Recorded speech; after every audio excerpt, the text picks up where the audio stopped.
Hi all, it's only Thursday again, and today's date is a non-binary date, 1/21/21. This is the Truth, Honour and Integrity show. My name's Thomas Williams. Enjoy the Line in the Sand show. We'll be back soon. Hi all, quite a varied show and fairly packed show tonight. And that song, The Only Way Is One. And no, that is not by some Marvel Neo-based character, but the one being the all. So, Joe Biden is now in for 4 years, allegedly, when he barely looks like he will live for the next 4 weeks, never mind years. And I'm looking forward to all the press and media giving him a hard time, questioning his every statement. Twisting all of his words he actually manages to get out of his mouth that is coherent. I look forward to prickly questioning time between the press and the new spokeswoman. I look forward to the big tech companies banning him from their platforms. I look forward to the BBC fact-checking every comment, statement or appearance he makes. I look forward to the BBC questioning the purposes behind every move. I look forward to the calls for inquiries and impeachments during the next 4 years. And I also look forward to when the press and media label Biden white privileged, racist and a white supremacist. I look forward to the press reporting that Biden followers are retards, racist and domestic terrorists. I look forward to the press launching witch hunts against Biden. I look forward to Biden's family coming under heavy scrutiny. But alas, we know that is not what is going to happen, is it? With the Trump Trustee Saviour programme now rendered mute or irrelevant, what happens next? Wait another 4 years for Trump to come back, at which point he'll be 78 years of age. Do people really think about having 70 plus years of age people in hot seats is a good thing for humanity? Particularly in this country, with the programming and medical poisons program ran on the majority of Americans. Why not build something ourselves? The TPC was always the answer to solve our problems, but it requires people to act like adults, drop their self-importance, my idea is better than yours, and create a cohesive, actionable group formed by the people. Or you can keep your aprons on and stay waiters in the non-serving restaurant of life.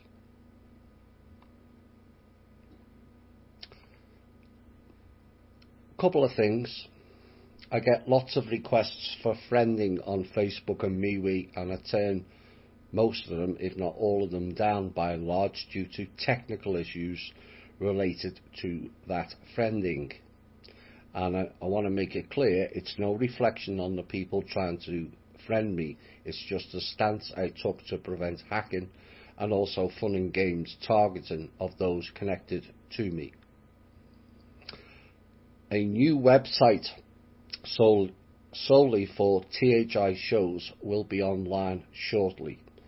It will be called thi-show.com. All the archives of the past shows, transcripts also, and a synopsis of each show dating back to August 2018 for easier reference points for each show when it's ready. There will be a search engine for keywords contained within each show also, and all the must-listen-to shows in date order, plus a separate section for all the From Russia with Love shows with the plus versions as well.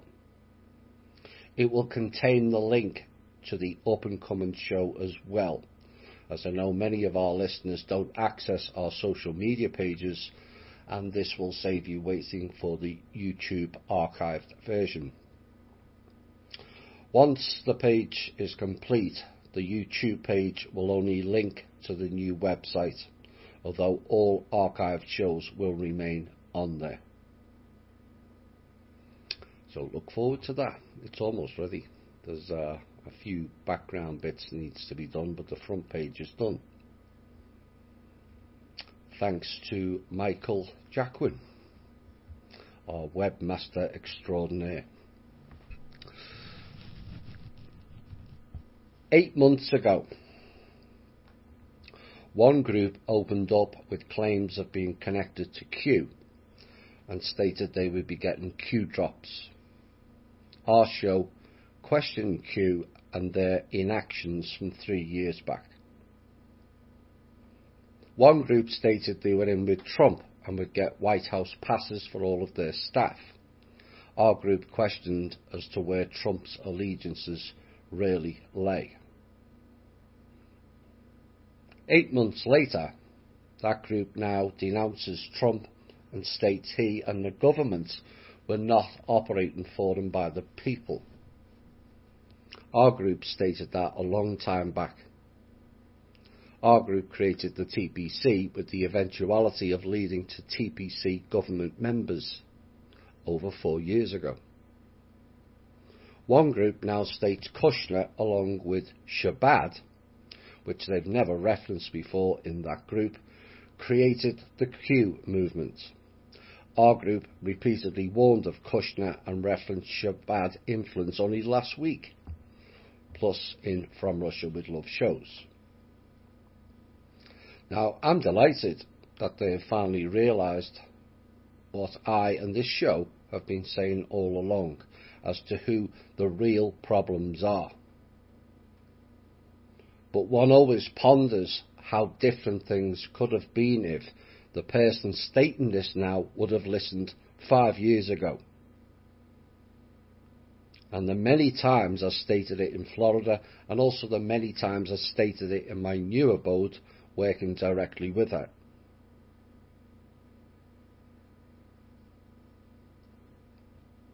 Now, unlike them and many others, we don't get our information via rumour mill news. It really is 2014 on that site. We led and they followed. But one wonders why it took so long to recognise our input, or why they send an army of distractors into a group that clearly knows what is going on globally, given they are now following all of the THI and TPC truths and ideas.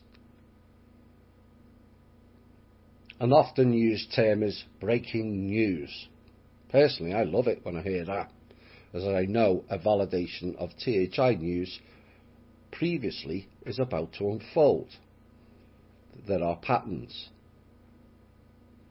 But what was the whole purpose of creating a separate group for that group to repeat the narratives, ideas and ideologies of a long-standing group? Questions on a postcard to Tank and Kim, please.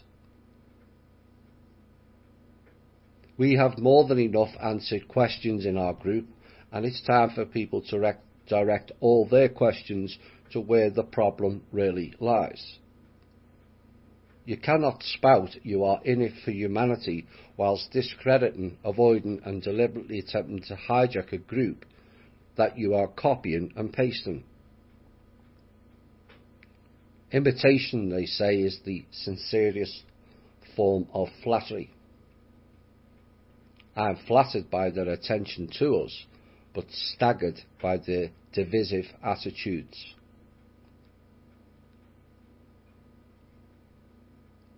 I wrote this week for those who are not on social media. No fear, observe, not absorb. 45-55 is our path forward from today onwards. The rest of the alt media is into sensationalism, fake claims, and all the 2014 NPC alt media personalities are back out, largely spouting shite. I wish it wasn't, but it is. They were all wrong back then. What makes you think they're going to be right now? Even Life Force is now copying the THI and TPC model, narrative and ideas. And it still remains we were right on our calls back then, and we will be more correct than most going forward. Here's some of the claims, or one particular claim that was put forward this week. And this is a report on a show from Life Force. As of January the 16th, according to Kimberly and Goguin, all the military ongoings at the US Capitol were part of declaring global martial law to be implemented this coming Wednesday through a staged otherworldly invasion. Kim met with their otherworldly council members and they said, "Fine, Deep State, you want an invasion, we'll give you one."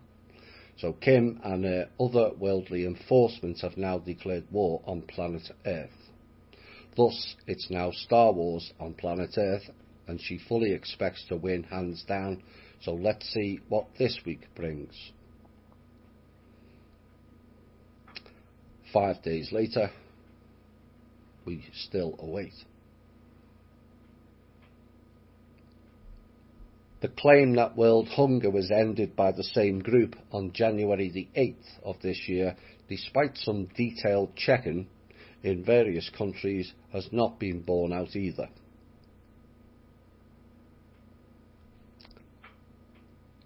This is a warning from the common law people in the UK, and it echoes what we've been saying in this show.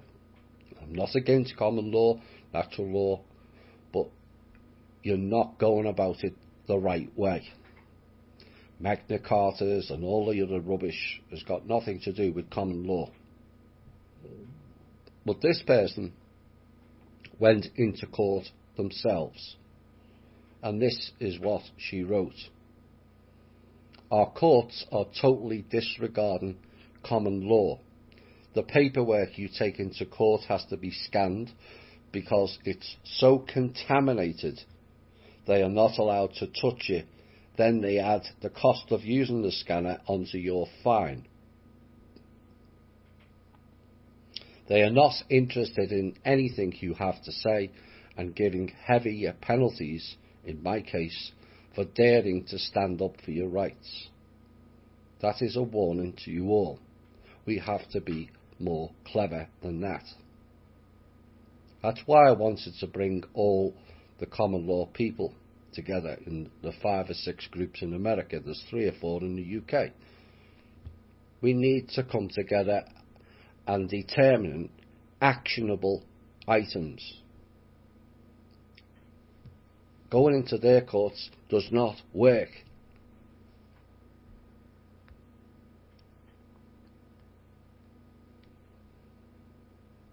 So, America has a new president. Despite all the rhetoric of Krakens being released, mass arrests, court cases, chess moves, secret manoeuvres, Trump staying in office, Biden and Harris getting arrested, Biden getting taken out in some ritual-style event, ET invasions, some being killed or sent to Guantanamo, and none of it has taken place. I personally wish many of those things would have happened, but I warned of exercising caution. But facts matter in this show, and it's not based on hopium but reality, and sometimes reality bites.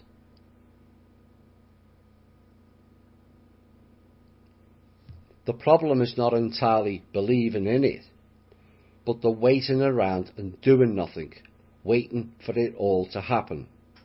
It didn't. Then the question, what will it really change? The last 4 years didn't bring much in the way of real tangible progress, despite an overspend of $8 trillion. Overspend.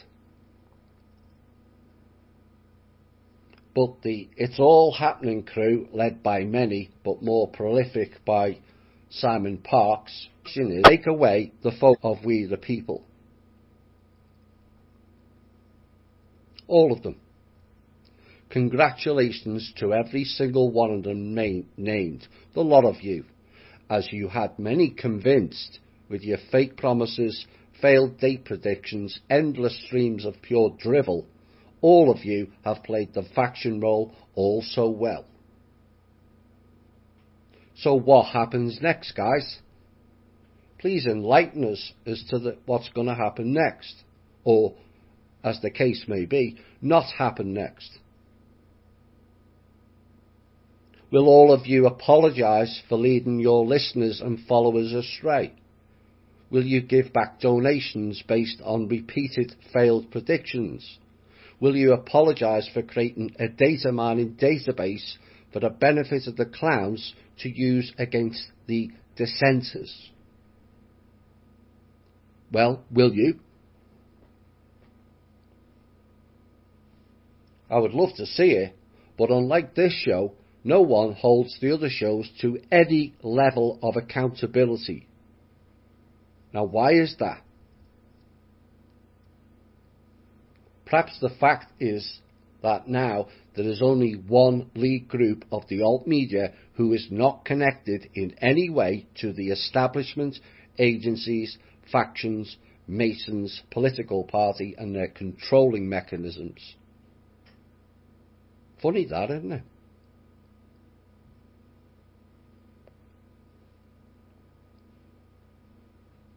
I operate for no one except to help people to be better in themselves and then combine it with others. That's it.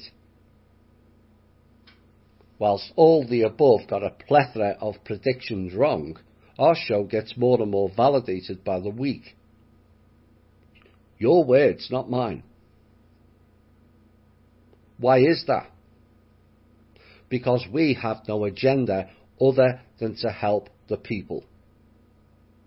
Because we strive hard to obtain the truth and release it when the time is right.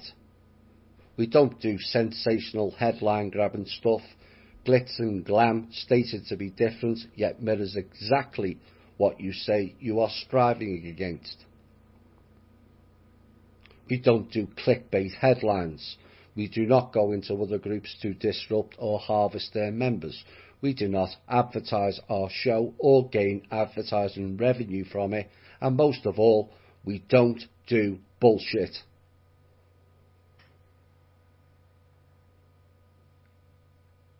All the alt media groups have now been found out, every one of them.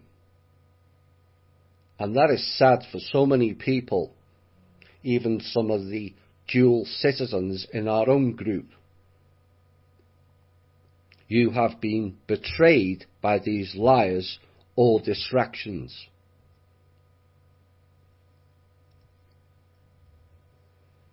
But you are guilty of the two things they have heavily used against humanity: the seducement of self-elevation and money, and the saviour program. They are old world programs designed to steer you away from doing anything.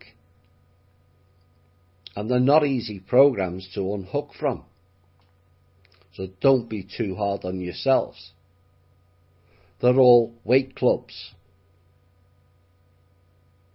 Humanity does not need more restaurants and waiters. We need grassroots action people who think in a better way. And the key is recognising it within yourself and letting it go as it has served its purpose. If not, you will carry on with the same above-mentioned distraction agents and repeat it all again. You can add the other saviour programme groups into the mix, all promising we were going to 5D in August of September of last year, with some telling people to forget about everything and just focus on going to 5D.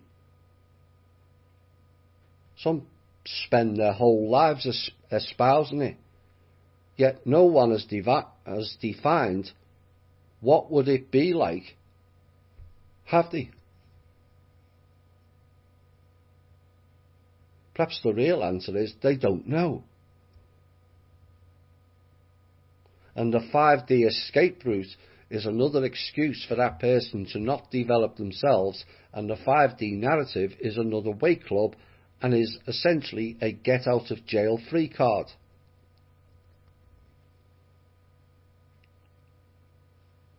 Think about it rationally. It's a get out of jail free card. None who follow that script have done anything to help themselves develop. It's just wait for the ETs or the 5D to arrive.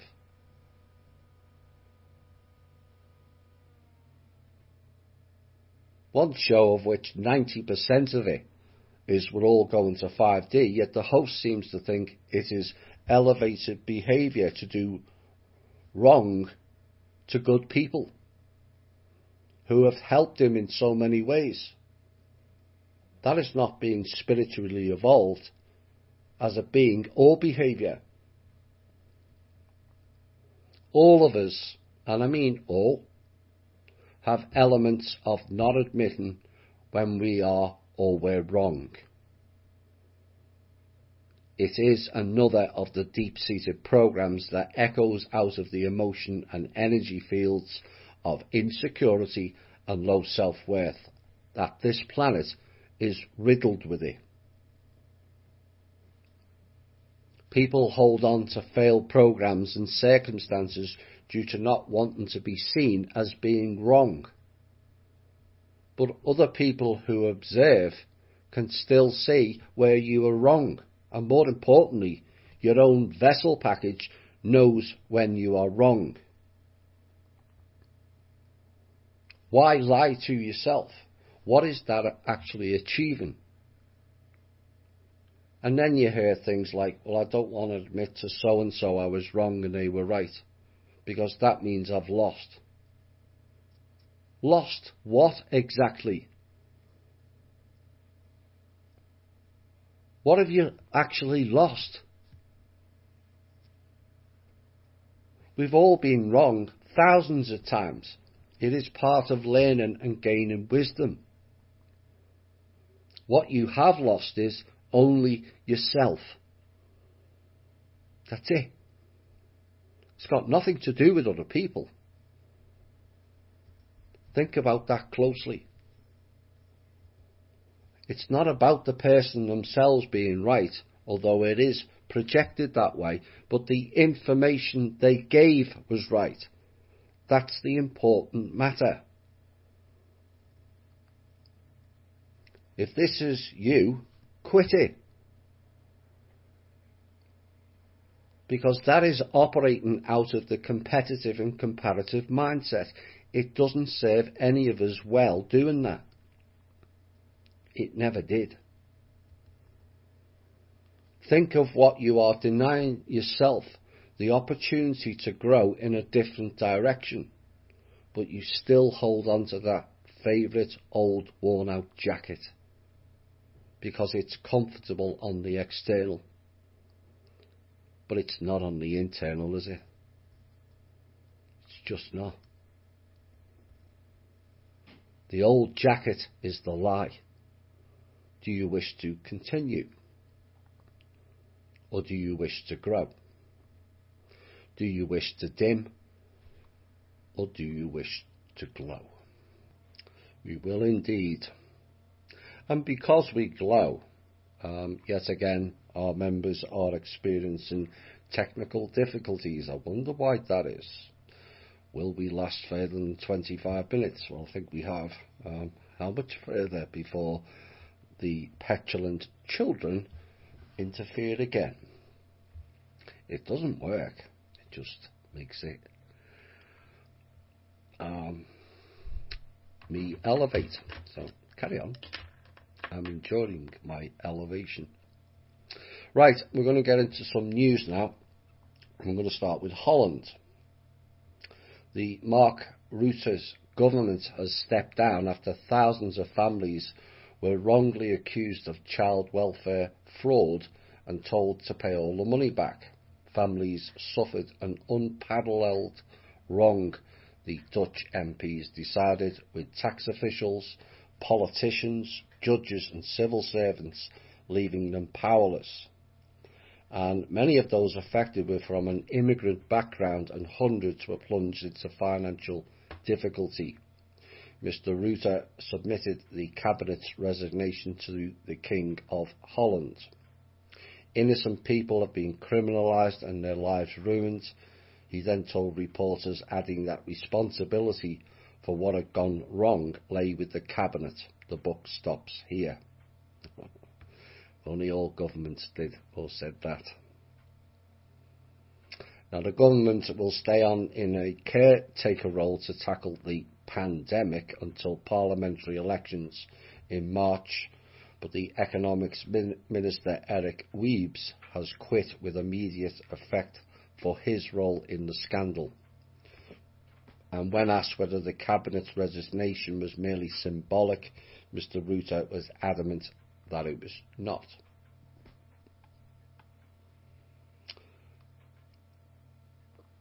We mentioned about governments last week. The UK government dissolved. Now the Italy government is also on the brink of collapse. The Kuwaiti government has collapsed, to add to the previous news in last week's show. Merkel stepping down, the Estonia Prime Minister is missing, and America in flux. Sign of things to come. Decentralisation, anyone? We did warn of it. Antifa insurgents leader John Earl Sullivan, nice triple-barreled name again, is in custody after being arrested in Utah on Thursday. The Antifa protester was caught on video posing as a Trump supporter during the riots at the US Capitol last week. Now, earlier this week, John Sullivan's brother James contacted the FBI and turned his brother in. Sullivan was released without bail on Friday and placed on house arrest.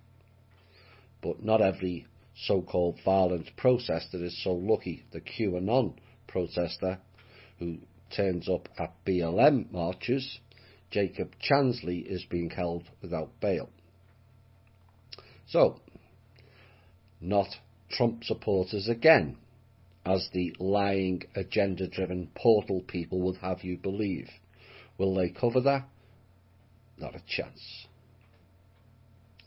The banker and chairman of Edmund de Rothschild's holding company, Benjamin de Rothschild, has passed away at the age of 57, his family revealed to French media. Ariane de Rothschild and her daughters are deeply saddened to announce the death of their husband and father following a heart attack in the family home in Pregny, Switzerland, on the afternoon of January the 15th, according to the family in a press release last Saturday. I guess that particular top Rothschild family member was missed in the last round of life force assassinations or body parts and chopping exercises. All sounds a little like Mrs. Bobbitt to me. Here comes another of the seducements, and you just know some stupid people will go for it. Cannabis activists in Washington, D.C. are planning to offer a free bag of marijuana to those receiving the vaccine for COVID-19. The group DC Marijuana Justice announced this week. The free cannabis giveaway, dubbed Joints for Jabs, or Joints for Jackasses is the more correct term, and Jabs for Jackasses as well, is being arranged to coincide with vaccine clinics expected to open in the nation's capital soon. Dirty me. Republican Marjorie Greene told Greg Kelly this week, "We cannot have a president of the United States that is willing to abuse the power of the office of the presidency and be easily bought off by foreign government." Was this Trump? No. easily bought off by foreign governments, Chinese energy companies, UK energy companies. So on the 21st of January, I will be filing articles of impeachment on Joe Biden. Oops. And they all thought it was only Trump with foreign interests. Let's see how the garbled masked man deals with that. Of course, the press will all turn on him, won't they? Because that's what they do to sitting presidents. Or perhaps they won't. Twitter responded to that by banning Marjorie Greene from their platform. So you see, big tech, like the media, have now declared themselves judge and jury for the people. Hashtag delete Twitter. That's the only way. It's like the piece before about all these alt media making various promises. By giving them your energy, you're allowing them to carry on. Twitter's the same, no different. They're dictating to you what you can read and what you can't read. What you can say, what you can't say. The simplest thing is withdraw your energy. Then they can ban nobody. Parler CEO John Matzer has had to flee his home with his family, and they've all gone into hiding after receiving death threats and invasive personal security breaches, according to a new filing from Parler's lawyers in the suit with AWS. Now, last week, Amazon kicked off Parler off their web hosting service, meaning the platform will be offline until they find a new host. Parler has faced what can only be described as a mass coordinated cyber attack by big tech, first being banned by Apple, then Google within a 24-hour time period. Parler responded to the deplatforming by filing a lawsuit against Amazon. And what this shows you is the levels of power and thuggery these lead tech giants will employ on people they don't agree with or don't toe the party line. Parler should file a lawsuit for discrimination and put these election controlling, thought controlling and life controlling entities out of business. Big tech now issuing death threats to people. Oh my. All very continuum series, that, is it not?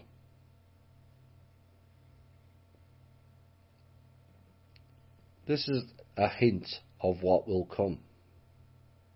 There will come a time where underground activists will attack these companies and their infrastructure, when the public finally realise we were right all along about these technology companies not only invading our lives, but running them like some pseudo-dictator parent.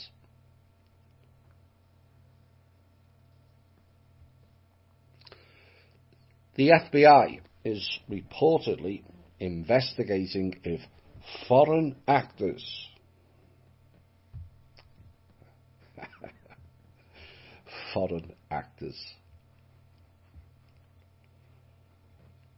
Funny they don't class Jewish as foreign actors, isn't it? Just saying.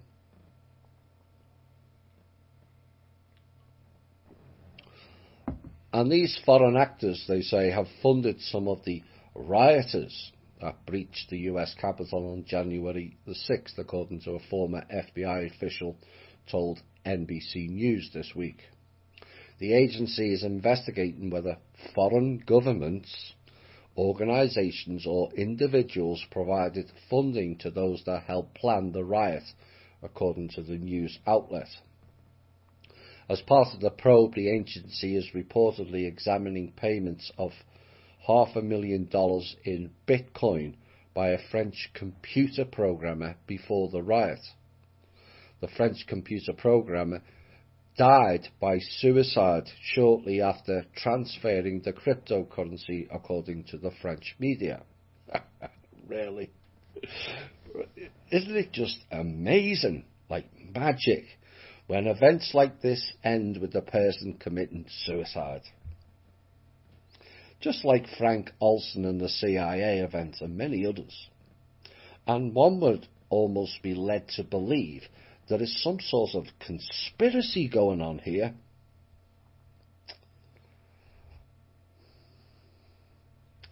Now, the Portal People News first highlighted the Bitcoin payments on Thursday, which was reported by analysis company Cheney Analysis.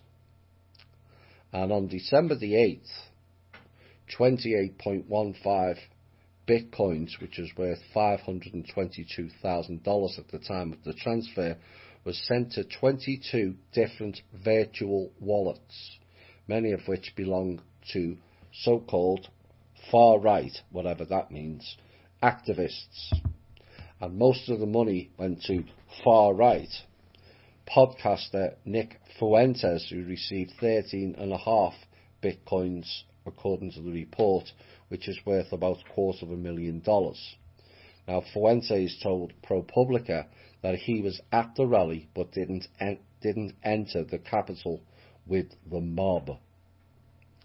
And separately, the FBI issued a bulletin earlier this week with the Department of Homeland Security warning that, here we go, Russian, Chinese and Iranian influence actors have seized the opportunity to amplify narratives in furtherance of their policy interest amid the presidential transition.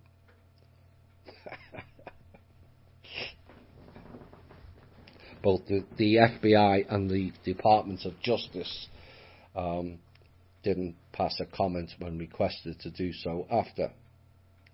It's always Russian, Chinese and Iranian with all of our agencies in this country. Can they not change the script and blame in-house skullduggery for once, as it's far more prevalent than the outside boogeymen? It just is. Now, the report comes as federal law enforcement seek to track down and charge members of the mob involved in the January 6 riots.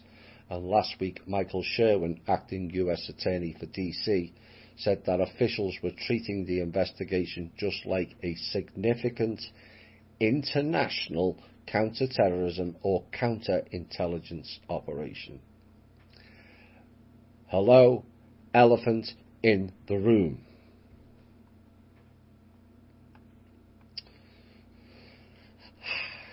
Sidney Powell. Oh dear. We did warn of it.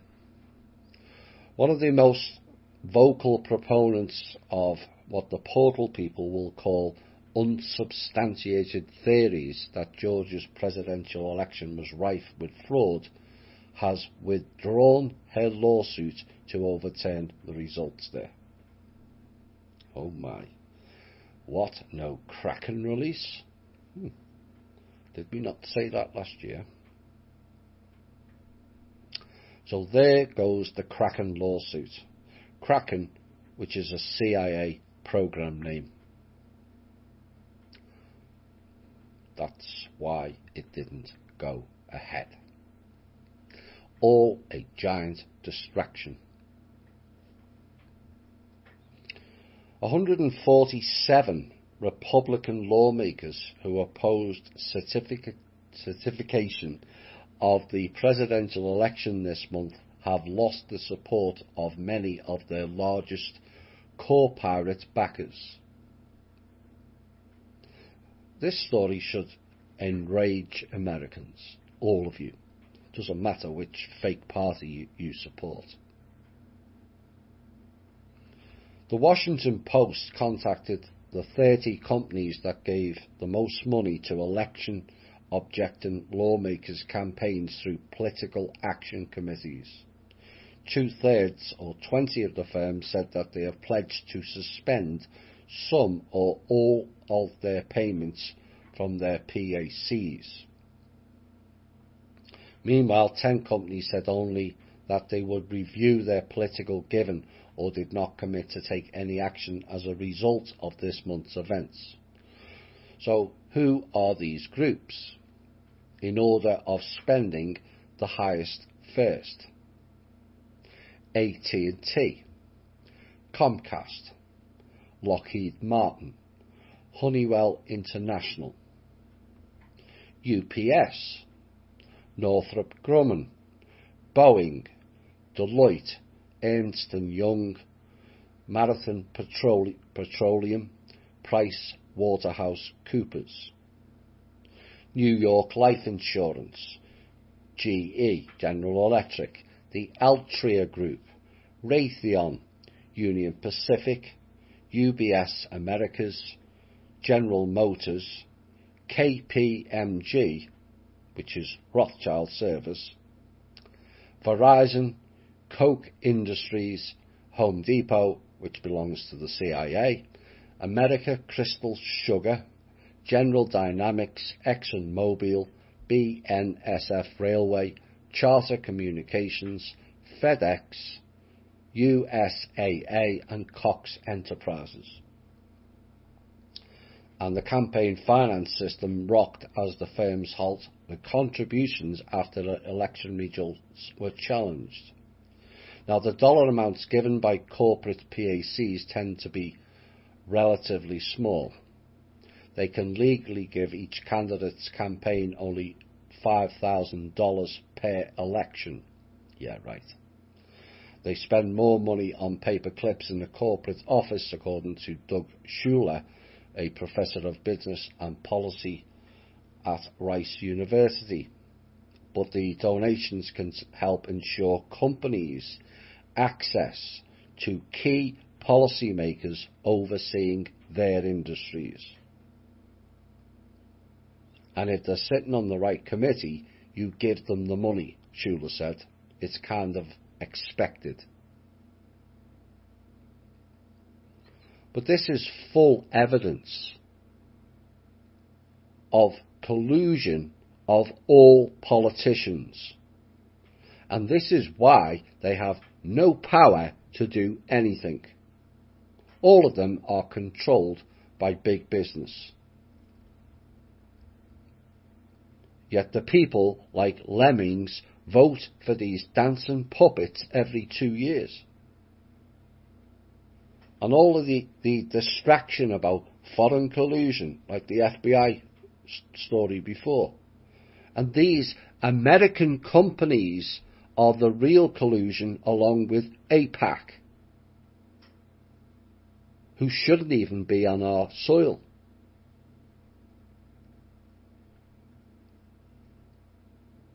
Why do we allow a foreign, let's not forget, Israel is foreign, lobbying entity with 70 officers in this country dictating American policy?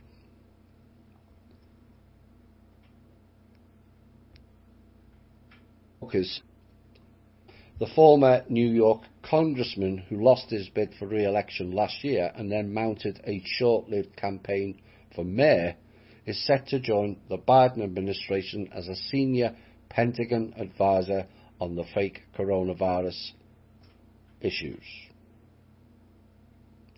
Now, one of the sources said Rose approached the President-elect Joe Biden's transition team about a role in his incoming administration shortly after the Nicole Maliotakis beat him in the November 3rd race to represent New York's 11th congressional district, which covers all of Staten Island and also parts of southern Brooklyn.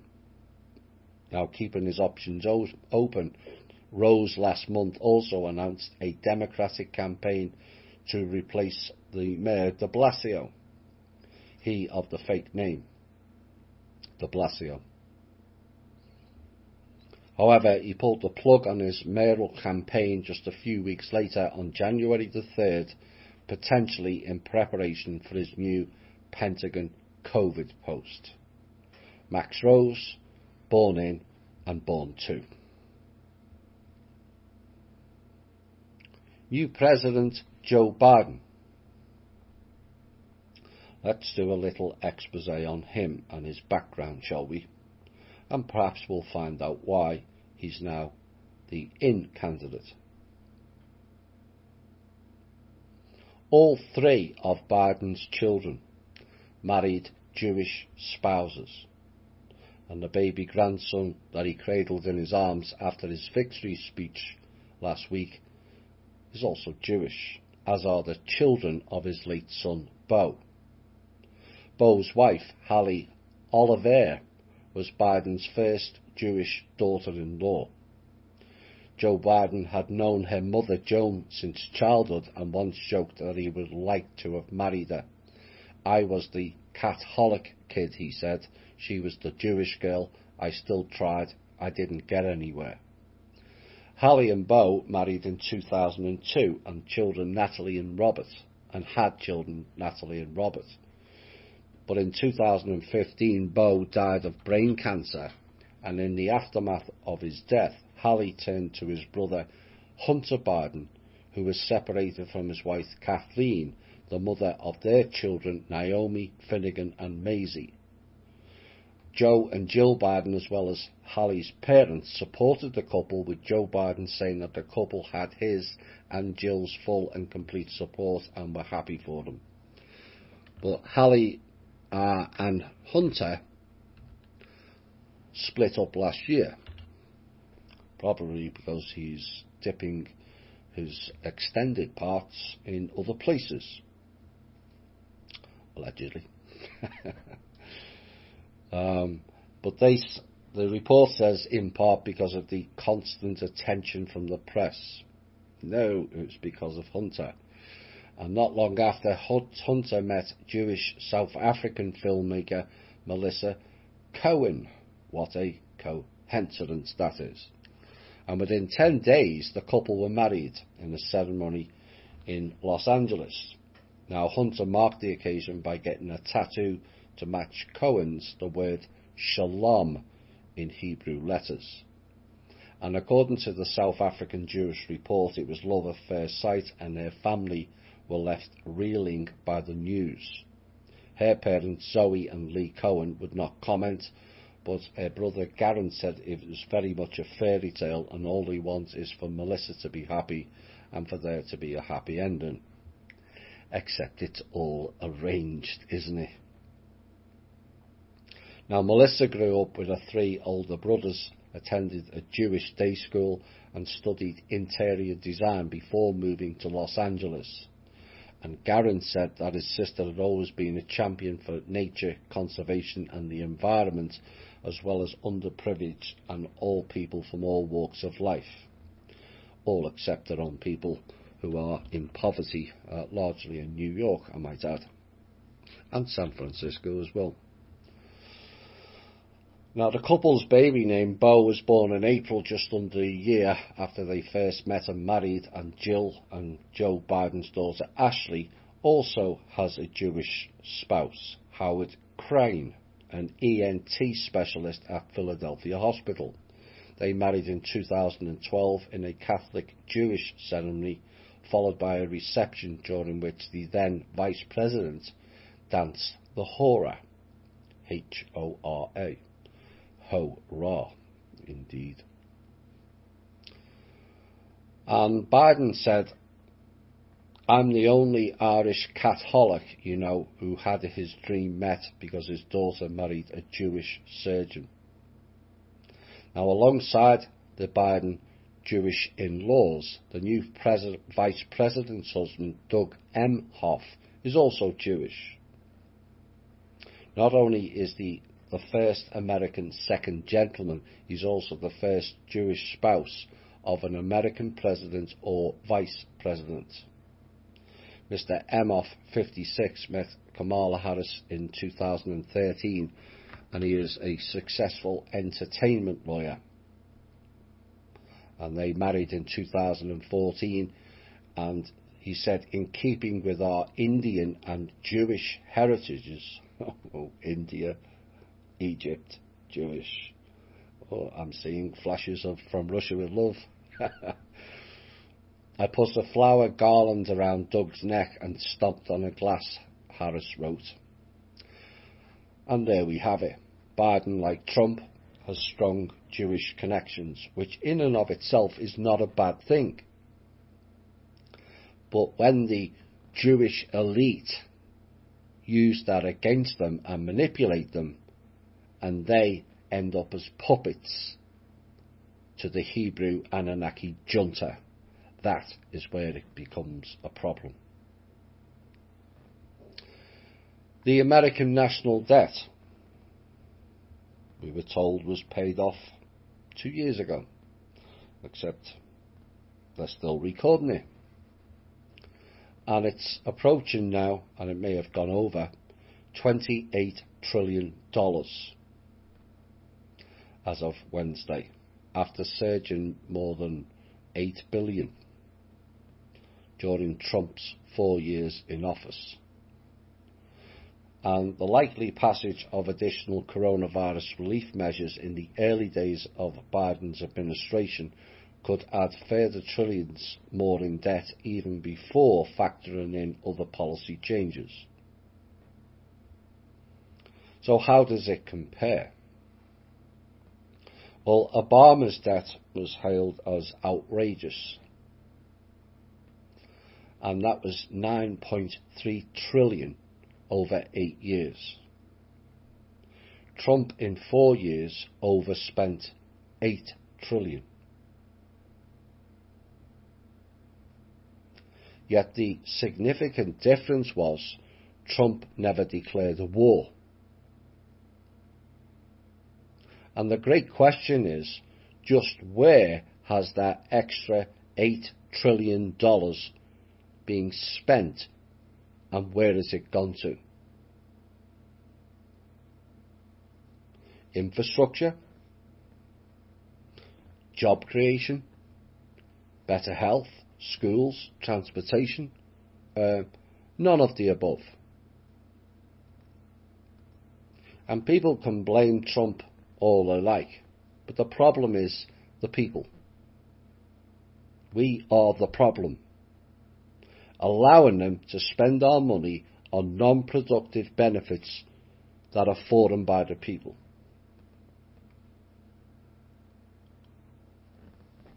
That's the problem. That's why I tried to set up committees to deal with some of these issues with the TPC, all the people coming together. Waiting for people in Washington or New York to fix things is pointless. With the big tech controlling things, the big corporations have them in a dancing like little marionettes. The only people they can't control, if we stand up, is us.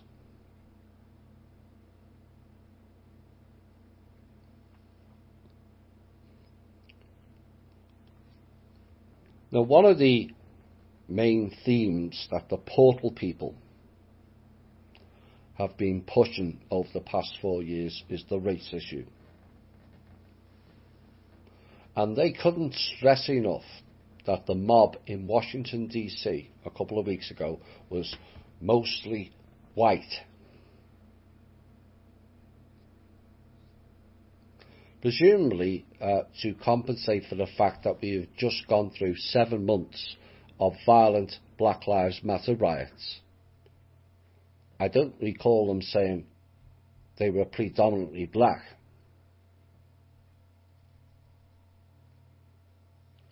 But anyone who has looked at the photos of the so-called mob riots and the video of what happened in DC on that day might have noticed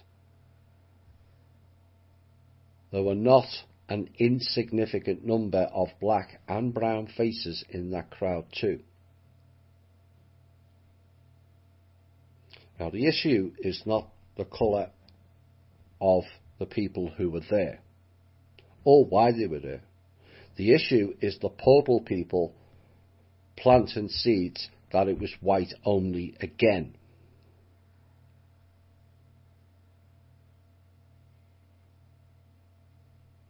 But the question that the person who wrote this piece asked, could Trump's most die-hard supporters all be a bunch of white supremacists if many of them were actually ethnic minorities?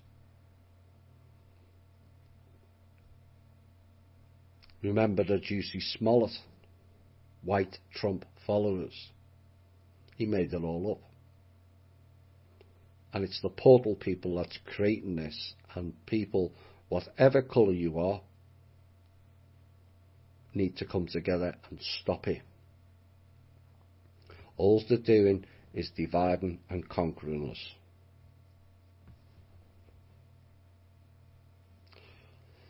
The Republican Party Central Committee in Carbon County, Wyoming, has censured Liz Cheney for voting to impeach President Trump as support for the one-time rising GOP star crumbles in her home state. And the censure resolution passed in a unanimous vote by the 45-member Central Committee, and it included a demand that Ms. Cheney appeared before the committee to explain her actions. Our representative, they said, did not represent our voice. And the resolution condemns Ms. Cheney for conduct described as defying the will of most Wyoming Republican voters and joining in a rushed impeachment that did not examine all the facts and denied Mr. Trump due process. And the resolution also declared that a vocal majority of Wyoming Republicans recognized there were significant irregularities in the November 3rd presidential election. Accusations of ballot fraud and election irregularities were the basis for the January 6th allegedly pro-Trump rally. Yes, there was pro-Trump people there, but the agitators were not in the main. That is the difference. It's no surprise, that it's her, the offspawn of Darth Vader. Why do people expect any difference? Why do people even vote for her? Gets me. Anyone who's seen the movie on Cheney, Dick Cheney, will know where I'm going with it. That psychopath and his involvement in 9/11 and why he was involved is all revealed in that movie. And also the damage he did to his daughter, Liz Cheney. All to protect himself. Typical politician then. This was a kind of amusing story. I would love to have been right next to it. General David H. Berger, Commandant of the United States Marine Corps, refused House non-Speaker Nancy Pelosi's request to use the corpse to safeguard Biden's January 20th inauguration from, there we go again, Trump supporters and insurrectionists. Clowns. And a Pentagon source speaking under promise of anonymity told the news that Pelosi contacted General Berger late Monday night and she beseeched him to commit 5,000 troops to help ensure a peaceful transition of power and prevent a repeat of the January 6th siege of the Capitol. Now, General Berger, according to the source, didn't understand why Pelosi needed additional soldiers to augment an already impressive force assembled by federal and also state officials. And that force included 15,000 National Guard from DC, Delaware, Massachusetts and Rhode Island, and an undisclosed number of FBI and DHS agents who arrived in DC on Sunday night. So 15,000 turn up military to protect a senile old man and his non-speaker of the House? Where were those 15,000 when the BLM and Antifa riots were going on? Oh, sorry. There I go again. I've asked a common sense question. I apologise. Now, Pelosi said she wanted battle-ready reinforcements because radicalised Trump supporters and kooky QAnon conspiracy people were about to converge on DC. Ooh. And she implored him to reconsider, arguing that it was the general's patriotic duty. Really? Pelosi spouting patriotic duty. Oh my. To quell uprisings and guarantee Biden's ascension. Oh my. I'll have to, someone needs to tell Circle of White Light that Biden's ascended. Perhaps he went to 5D, who knows. Her statement apparently made the general explode and says, "Don't lecture me on patriotism, Madam Speaker. I've served this country with distinction for 40 years. I've spilled blood for our nation. What have you, a self-serving elected official, done for your country?" Hear, hear, Mr. Berger. Pelosi then further enraged him by saying he was answerable to Congress. Mr. Berger said, "I only answer to the President, and as I understand it, Donald J. Trump is still President and Commander-in-Chief. I abide in the Constitution as it was written, not your interpretation of it." And when her intimidation tactic failed to sway General Berger, Pelosi tried a different tactic, begging and flattery. Pelosi claimed that the National Guard's weekend warriors. So that's what Pelosi thinks of the National Guard. You're all weekend warriors. Oh my, bit like the militia then. Were ill-prepared to repel an army of mad Trumpists. Oh dear. Battle-hardened Marines, however, were more capable of defeating rabble-rousers, she said. You have the best trained soldiers in the world and America needs them. What's wrong with the police? I thought they're supposed to keep order. Another common sense suggestion again. But Mr. Berger thankfully was unmoved, and the only way Marines would be deployed, he told her, was if Mr. Trump himself issued that order. If you want us to help combat his supporters, I suggest you get him on the phone and tell him that. If he orders me to, I will. Otherwise, I suggest you listen really hard to the words escaping your cracked, poisonous lips. They are tantamount to treason. Slap. It's about time someone told that bitch to shut up and put her in her place. You know, the very fact that that raving, psychotic lunatic is anywhere near a top position in this country is a damning indictment of the country and the people allowing it. She's an utter psychopath. Speaking of Pelosi, here's some family history released by Files this week. Nancy Pelosi's brother, Franklin Roosevelt D'Alessandro, was charged with rape. He was charged with rape at the age of 20 years old. The victims were 11 and 13. This was back in 1953. 14 people were charged. 12 went to court. Only one got acquitted. Pelosi's brother. It's funny how that happens frequently, is it not? This next song was done at one of the Clown Award ceremony events. I asked Holly to post the lyrics. Pay close attention to the words. They are telling you the future. Not all are going to make it is actually the truth. And this is what we are preparing for here at THI. Our future, not their version of it.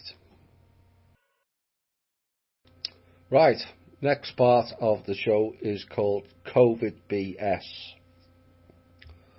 And things are getting serious now as we jackasses. Now, according to the Portal people, Israel has been hailed for its speedy and efficient mass inoculation program, which has vaccinated a staggering 20% of the country's population since the drive or agenda began at the end of December. But lots of people have died as well.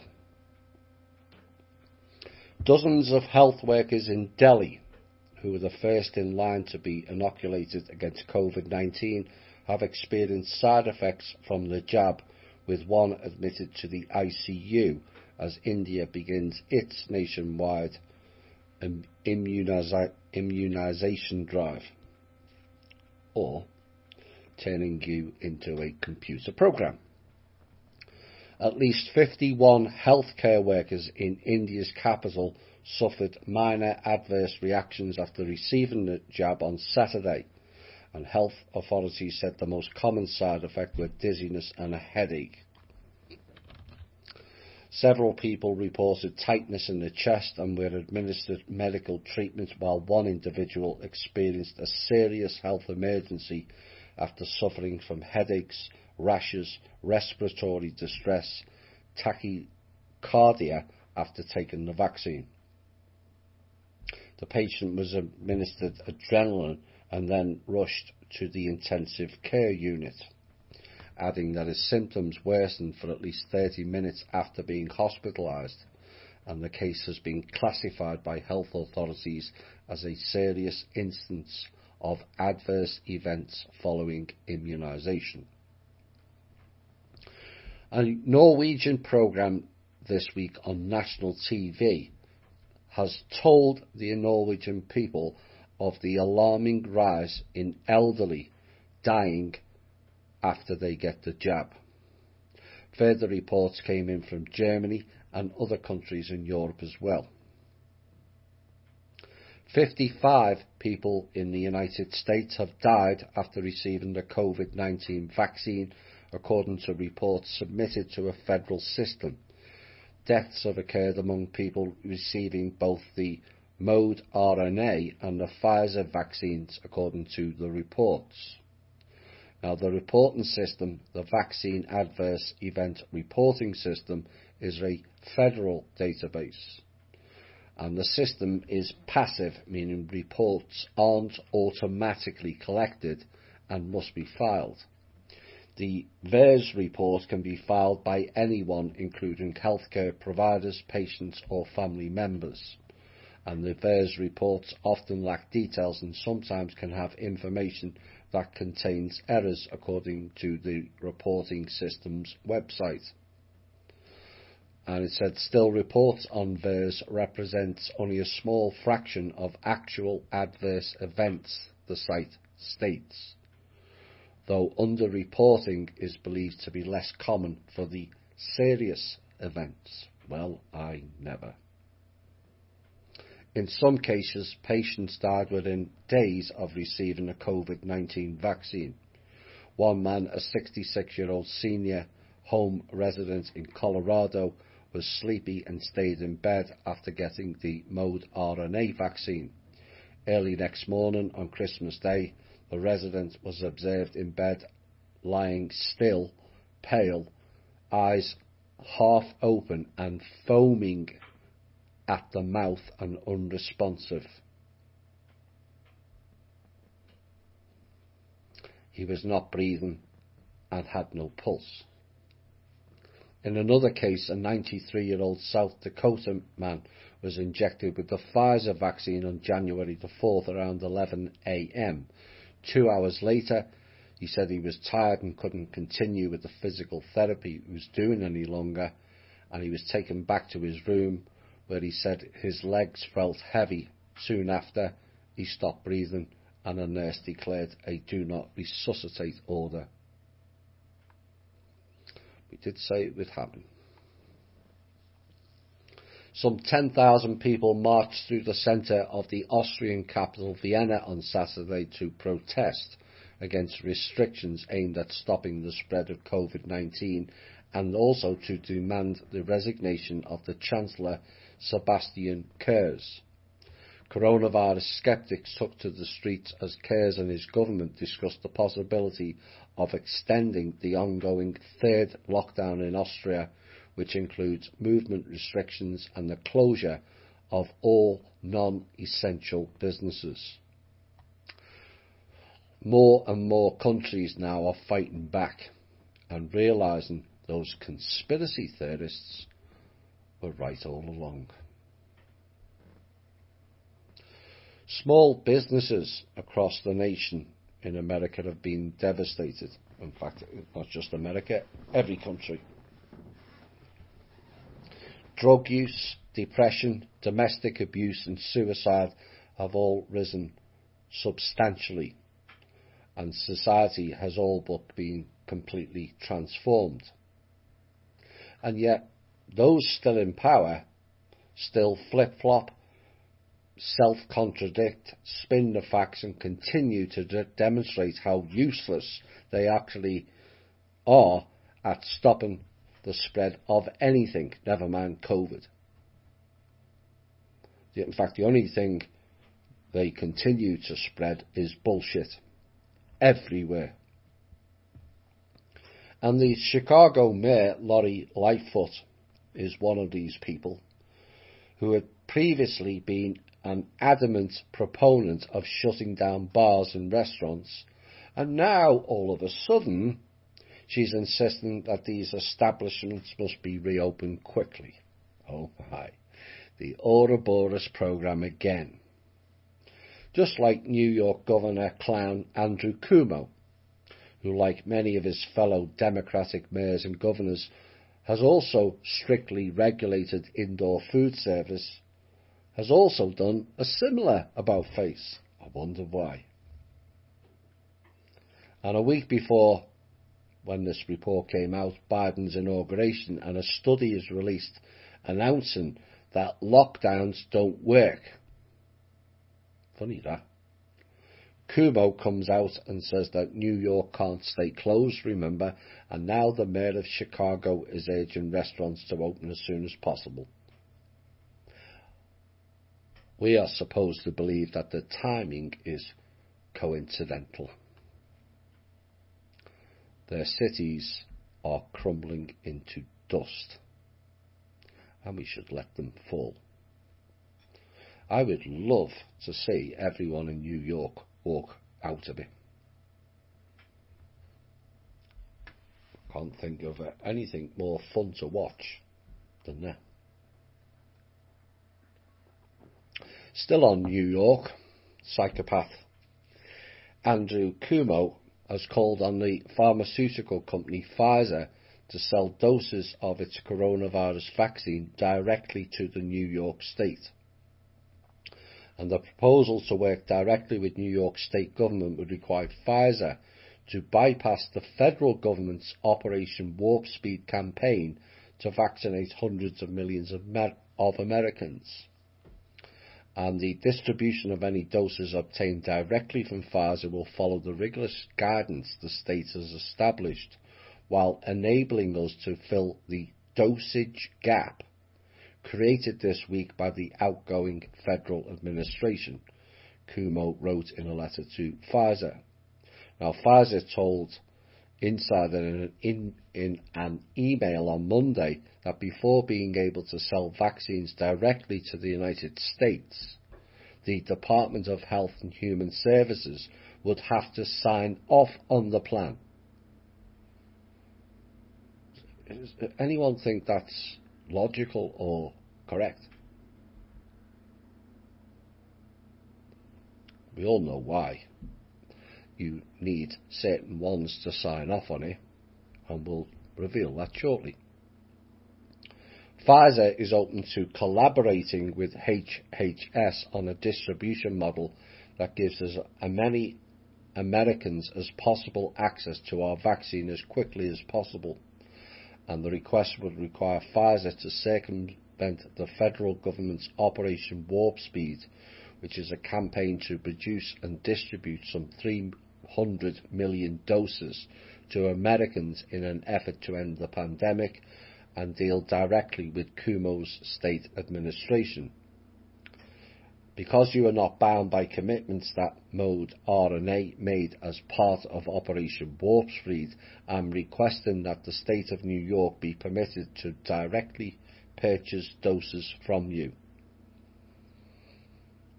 And that was in a letter to Albert Bourla, the chairman and CEO of Pfizer, which just happens to be headquartered in New York. My opinion on that is, good luck with that, Cuomo.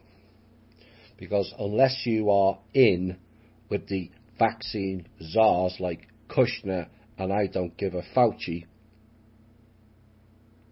forget it. Kushner, who, let's not forget, threatened and banned American companies from selling PPEs to America in April last year. It's a closed shop for the Hebrew Anunnaki and Billionaires Club. It's that simple. But as Cuomo is asking for more, some are asking for less in his own constituency. New York will be reallocating unused COVID-19 vaccines after more than 10,000 nursing home residents and nearly half of staffers declined the jab. Oops. And this was according to Gareth Rhodes, a member of Governor Andrew Cuomo's COVID-19 response task force. Rhodes said that out of 70,000 nursing home residents, 57,000 have been vaccinated while 13,000 have declined. Meanwhile, out of 89,000 nursing home staff, 41,000 have declined. Overall, 105,000 first doses of the vaccine have been used so far in nursing homes, while 120,000 doses remain. Nobody wants them. And he said, we're going to reallocate those that are used in the long-term facility program to the state program, but we'll make sure that the residents who want to take it and the staff who want to take it will reserve their doses, said Cuomo. Why don't you take all 120,000 in one go, Cuomo, and then do everyone a favour and just die? Just like all the nursing home residents that you killed. And here comes the seducement programmes, a bit like the marijuana story before. The Sunday Times is facing a social media backlash for pushing COVID-19 vaccination passports as freedom certificates. They fight us for our freedoms. Yeah, right, okay. With many noting that the idea was considered a crazy conspiracy theory only a few months ago. I guess we were right again. And an article published in the UK newspaper on Sunday makes the case for immunity passports, which will allow vaccine recipients to be exempt from lockdown restrictions.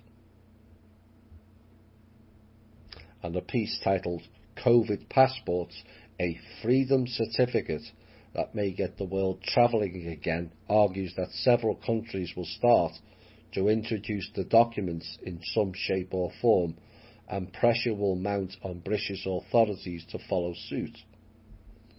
whether or not the moral, political or medical questions of favouring the vaccinated are resolved, demand from the jabbed hordes for the necessary paperwork to travel this summer is likely to prove irresistible, the article states. Now that piece drew the ire of many who couldn't help but take to Twitter to note that it appeared to be a conspiracy theory that has been brought to life. And at some point, the stupid masses have to accept a fair amount of the so-called conspiracy theories were all proven correct and will need to wake up to reality. And then we have this from Germany. German Foreign Minister Heiko Maas said to the Bild am Sonntag newspaper that COVID-19 restrictions must be eased for citizens who have already been vaccinated against the virus.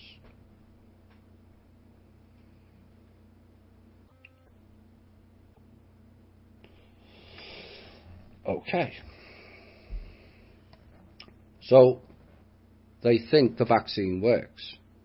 So it's a bit like the flu vaccine, is it not?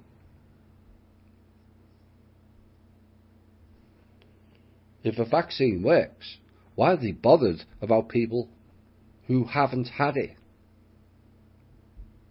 If masks work, why are they bothered about people who don't wear them?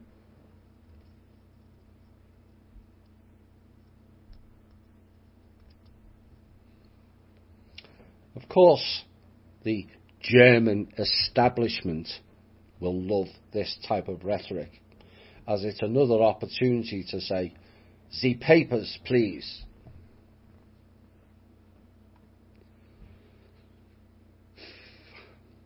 California health officials have asked healthcare providers in the state to immediately stop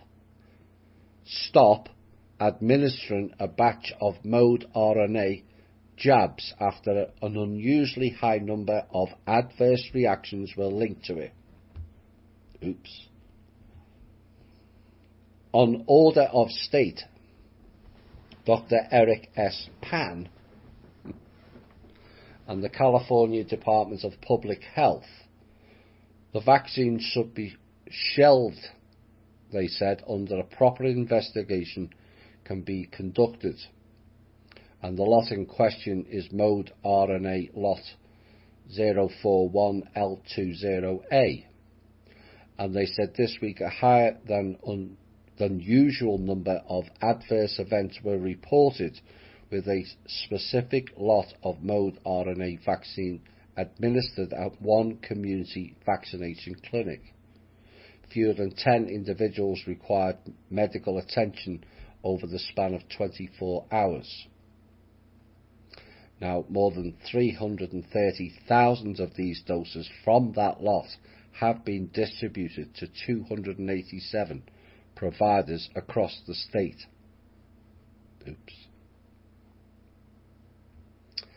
4 nurses working in the health department of Coffee County in Kansas said they wouldn't give people the COVID-19 vaccine. And it's a sign of how, according to the portal people, it's a sign of how misinformation about the shots is spreading even amongst health officials. No, the health officials have got their own brain. They don't want to use other people's brains as a collective pile of BS. And in a January 4th County Commission meeting, the Health Department Administrator Lindsay Payer said that they were not willing to give the COVID-19 vaccine. My staff is not comfortable with that. It's a new technology we've never seen before. I'll repeat that again. It's a new technology we've never seen before. Not a vaccine, a technology. Just like we exposed back in May of last year. mRNA vaccines like those being distributed now for the coronavirus have been studied apparently since the 1990s. Yeah, right. And Pear said that she and other nurses in the department were uncomfortable with the vaccines and unsure of their safety, citing inaccurate information about the shots. And she told the board that the health department would hire outside nurses who were willing to distribute the vaccine. I hope everyone refuses. California again has become the first state in the nation, no surprise there, to record more than 3 million COVID-19 cases, according to the data from, yes, the Johns Hopkins Center, and also the COVID Tracking Project. Now, Johns Hopkins math is not a good barometer, as they tend to inflate figures by a factor of 10. So the real figure is likely near 300,000 in California, which just happens to coincidentally be around the same levels of the now magically disappearing flu virus. Tracking project, oh my. Next stop, tracking project of people who haven't had the vaccine. Several EU countries are receiving significantly fewer doses of the Pfizer coronavirus vaccine than expected after the US firm slowed shipments. Oops. 6 nations called the situation unacceptable and warned it decreases the credibility of the vaccination process. Sweden, Denmark, Finland, Lithuania, Latvia and Estonia urged the EU to apply pressure on Pfizer. And Pfizer said the reduced deliveries are a temporary issue. I wouldn't count on that. In a statement on Friday, the drug maker said shipments were being affected by changes to its manufacturing processes designed to boost production. Although this will temporarily impact shipments in late January to early February, try March, April, May and June, it will provide a significant increase in doses available for patients in late February and March.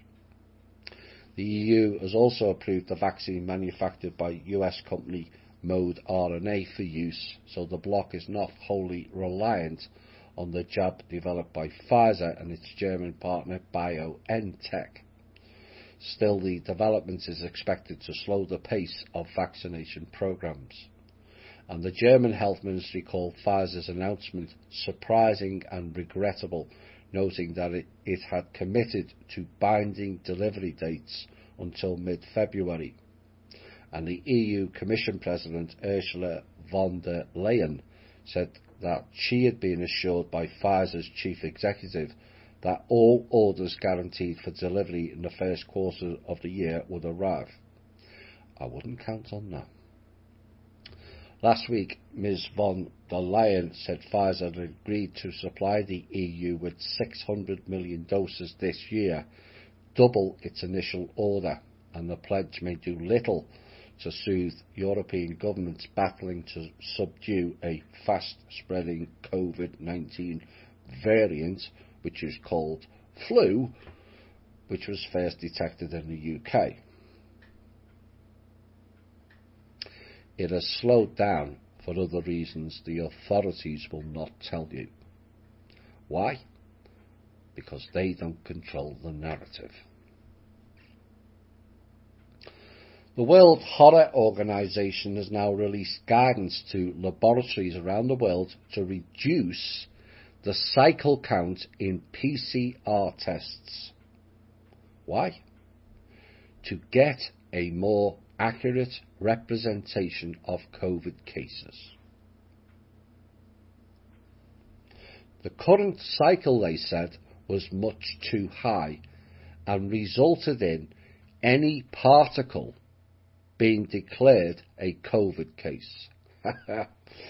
It's funny that, isn't it? As our show and many others also said that was the case over 6 months ago.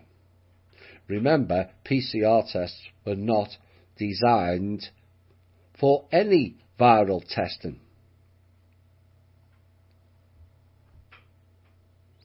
And the question is now, will the lowering of cases be linked to the success rate of the vaccine?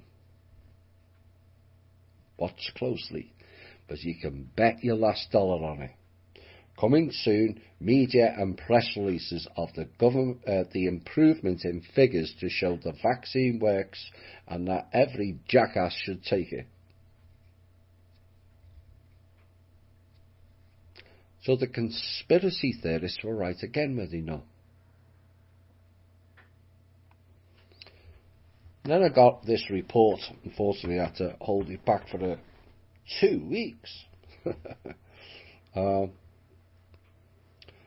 About the people who are leaving Australia at the moment. There's more leaving than arriving. And around twice as many people are still flying out of Australia despite COVID-19 travel restrictions compared to the number of passengers who are managing to secure flights back home. Now, almost 40,000 Australians are stranded overseas, want to come home, but have been unable to secure flights. And the Australian Airports Association CEO James Goodwin said Australia should use its military aircraft and bases to repatriate citizens. But despite this, there have been more passengers leaving the country than arriving since March 2020. In 2020, outbound passenger movements continued to outpace arrivals in some months by a factor of 3 to 1. And the report said it's unclear of how many of the departing passengers held Australian passports, but it is feared more pressure will be placed on hotel quarantine arrangements when some eventually decide to return. The list is growing, with more and more Australians leaving the country, warned the Australian Airports Association, and 3 people are leaving for every 1 person returning, and that is putting added pressure on the hotel quarantine system and for all those other stranded Australians who are desperate to come home, he said. Now, since March last year, Australians have been banned from leaving the country unless they receive a formal exemption from the Australian Border Force Commissioner for reasons such as compassionate grounds. On March 20th, the federal government also banned all non-citizens who failed to meet limited travel exemptions from being allowed to enter Australia. And according to the figures produced by the Bureau of Infrastructure and Transport, more than 46,000 people flew out of Australia in August last year, while just over 15,000 arrived back. A similar 3 to 1 ratio was recorded in September, while in October departures almost doubled the number of arrivals into Australia. In April, the month immediately after the international travel ban was announced, 53,000 passengers flew out compared to just 16,000 who arrived there. And Goodwin said the federal government should now consider using military aircraft and bases to bring the stranded ones back. With fascism rearing its head in that country, the question remains is, have they left permanently to avoid their fascist regime? Like New York, California and San Francisco, people are voting with their feet now. More people should have the courage to do so. Get out and away from major cities is my advice. Let them crumble into dust. Those cities are all symbols of the old world harvesters. We did a piece in March 2019 about the 14 traits of fascism. Let's see how many countries that this applies to. 1. Powerful and continuing nationalism. 2. Disdain for human rights. 3. Identification of enemies as a unifying cause. 4. Supremacy of the military. 5. Rampant sexism.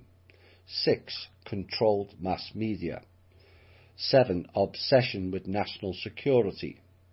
8. Religion and government intertwined. 9. Corporate power protected. 10. Labour power suppressed. 11. Disdain for intellectuals and the arts. 12. Obsession with crime and punishment. 13. Rampant cronyism and corruption. And 14. Fraudulent elections. Right, we're going to go into some exposés now. The Oracle Corporation is next in the firing line.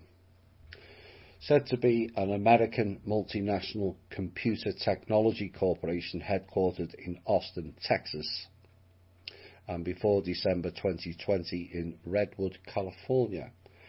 They're moving out, like many others. Perhaps more should go. With 11 million migrants, you know what happens next. Oracle has always had significant connections to the national security industry, so you know who they're linked to with that. And the company sells database software and technology, cloud-engineered systems and enterprise software products, particularly its own brands of database management systems. Now, in 2019, Oracle was the second largest software company by revenue and also market capitalization. Founded in May 1977. Guess who Oracle's first customer was? Yes, the CIA. Contracted to build a relational database. The firm's name came from a CIA project codenamed Oracle, which tells you right there and then that the Oracle is a CIA-based entity. The company co-founders Larry Ellison, Robert Miner and Ed Oates worked on Project Oracle at a consulting firm before striking out on their own, all while still being connected to the central hub, which is the Central Intelligence Agency, or perhaps Unintelligence Agency is a more apt term. Since then, Oracle has grown steadily, continuing to win contracts for other law enforcement and government agencies like the National Security Agency, the Bureau of Alcohol, Tobacco, Firearms and Explosives, and also the Department of Homeland Security. So the CIA runs those establishments as well. At the same time, it continued to buy up competitors. And Larry Ellison stated this: the Oracle database is used to keep track of basically everything. The information about your banks, your checking balance, your savings balance is stored in an Oracle database. Your airline reservation is stored in an Oracle database. You bought books from Amazon is stored in an Oracle database. Your profile on Yahoo is also stored in an Oracle database. Of course, this was stated in 2002. Yahoo were the big browser back then. And then he said this also in 2002. The single greatest step we Americans could take to make life tougher for terrorists would be to ensure that all the information in a myriad government databases was copied into a single comprehensive national security database. And creating such a database is technically simple. Simple in its execution or in their brain patterns. Because it's funny, they can create all that, yet the DMV and all other government-based entity groups cannot provide the public with the same simple database or have the same rules and regulations for each state. Funny that, isn't it? Because it's all about confusion and collecting more money off the people is why. You know, it literally boggles the mind how your car has to be registered in every state that you stay in. Why isn't it in one database to cover the... Oh, sorry. I went a bit too far with common sense again. It's the same with the stupid pot rules. You can have 1 foot on one side of a border and 1 foot on the other. If you lean one way, you're okay to smoke. If you lean the other way, you're going to get arrested. It's mind-bogglingly stupid. And all departments are the same way. None of them have got a clue how to speak to each other or engage each other. And standardisation is gone. Doesn't exist. But he said all we have to do is copy information from the hundreds of separate law enforcement databases into a single database. Please try and tell the DMV to do the same.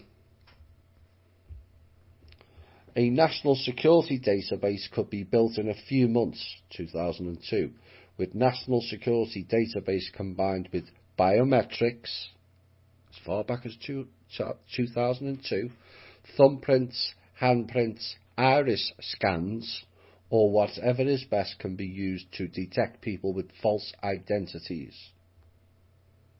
I wonder if they've used it in Congress. Perhaps not.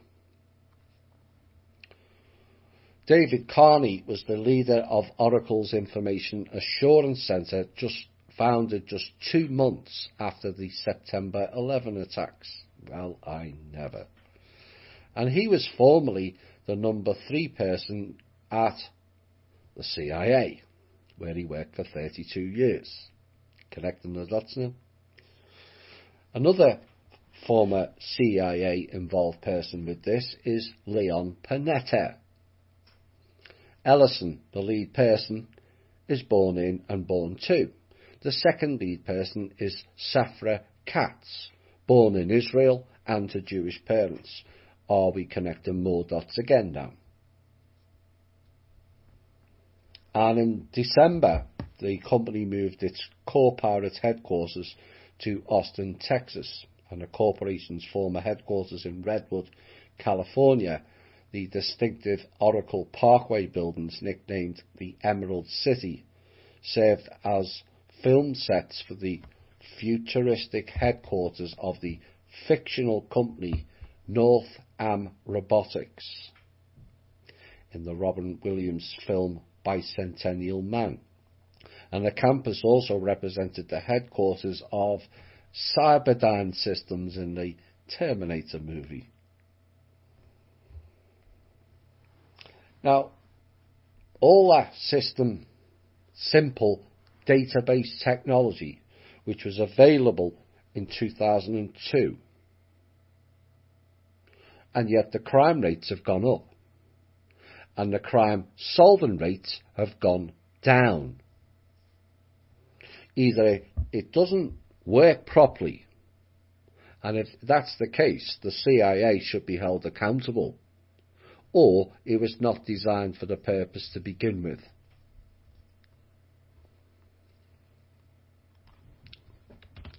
This was a piece by Anna von Reitz, and it has a lot of truth in it. If only she would not work for factions. But it's useful to some of the law people to understand. In my opinion, she is the best by far of knowledge of law and the history. Fact 1. The municipal government is trying to parasitize the territorial citizenry, and the territorial government is fighting back. We Americans are third parties, as we are not US citizens. But their plan is obviously to pretend that we are, and to draw us into the middle of their dogfight.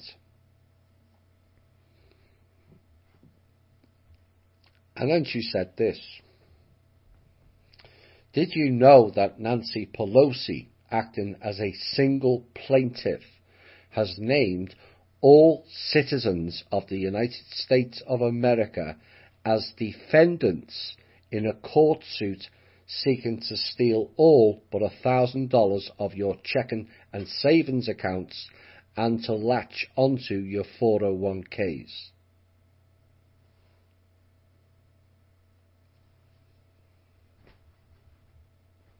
Perhaps I'll read that again. Pelosi, acting as a plaintiff, has named all citizens of the United States of America as defendants in a court suit seeking to steal all but $1,000 of your checking and savings accounts and then to latch onto your 401ks. They don't call her Nasty Nancy for nothing, she said. We should all hate her guts, and I trust that having read the foregoing, you will now have a better appreciation for why. Fact 2. Bill Gates and cronies in Britain and within the Holy Roman Empire have hatched a new, unlawful conversion scheme. The vaccination they are pushing is not a vaccination. It's an implant procedure to insert a piece of their own patented mRNA into the natural genome of an individual living people. This procedure will unlawfully but legally convert the victims into genetically modified organisms, GMOs, that can be claimed as property assets and owned as slaves and debtors. It's a process of branding people like cattle and claiming them on what these idiots think as open range, because they missed the fact that our government never went away and didn't cease to exist and is now in session. So in fact all those cows or cattle are already wearing the American brand, and they, the perpetrators of this scheme, are rustlers facing the death penalty. If only they were. Fact 3. Just as I told you all, she said, the Holy Roman Empire and their pals in Britain operating the government of Westminster are parasites that have caused 95% of all misery and warfare in the world for the past 400 years. And just as I told you, she said, these parasites decided to move to a new host, China. They've been doing everything they could to sell out America and leave nothing but their garbage behind. Now, from the standpoint of all the rest of us, it's high time to recognise the source of all these problems and put an end to them. If the Catholics and the Brits won't do their own clean-up, it will be left to a consortium of other nations to do the job for them. But at least we can be assured that the job of mopping up the Roman Empire is finally complete, and we are all agreed that slavery is outlawed in every jurisdiction and under every form of law. After 3,000 years of disagreement on this point, it's time to settle it. Fact 4. The Americans are not the US in any form and never were. Both the municipal United States and the territorial United States are nothing but foreign, privately owned corporations in the business of providing governmental services. The details of their service contracts are published as the Constitution of the United States and the Constitution of the United States of America. And both these foreign federal subcontractors are ultimately owned and operated by the Pope. It's the Constitution for, not of. It follows that any arguments among his airy-fairy corporations are to be settled promptly by him with no further acrimony or inconvenience or endangerment offered against their innocent erstwhile employers, the American states and people. And if that is not the immediate result, it's Pope Francis's fault, she said. There is nobody else to blame unless he cares to blame the Queen and the Lord Mayor of the UK for their despicable parts in all of this. There is a silver lining, she said. We all now know, or have cause to know, who the real perpetrators are, and it's not the Americans. It's not even the Chinese. Fact 5. The actual American government has stirred its stumps, and there is no longer any reason for anyone to surmise, claim or presume that the municipal United States and its board of directors is representing us, or that the territorial government, as the Pledge of Allegiance says, is standing for us when our states of the Union are now in session. It's self-evident that you don't send a proxy to a meeting that you are attending yourself, and you don't need representation when you are present yourself. We are here, present and accounted for, provenance intact. And she said, so here's the third option that everyone is searching for so desperately. Deal with the actual American government of, for and by the people of this country. The United States of America. That is a very good piece written. And whilst I don't agree with all points of it, particularly naming only two issues, Rome and Britain, and not because I came from there, but blaming countries for the ills is grossly overlooking of the real problem. Grossly overlooking. And Anna keeps mentioning the old labels, yet never addresses the factions. And that is curious, is it not? No mention of the Rothschilds, which in part her family, the Habsburgs, created, or the Black Sun elements. And never does she mention the Hebrew Anunnaki group either, better known as the Jewish. I wonder why. And I wish she would get off her high horse and stop working for the factions and the bloodline elites. They were the problem all along, Anna. They and you, who represent them as a fiduciary, are stalling the process of healing and the recovery of the people and this planet. And I'm asking her to take a leap of faith and walk away from the factions and come and really support we the people. I'm available should you really wish to come and support the people. And let's make history together, shall we? Some word meanings. The term AD, as in date, came out in the 1570s, which is an abbreviation of the Latin Anno Domini, which means the year of the Lord. you all know who the Lord really is.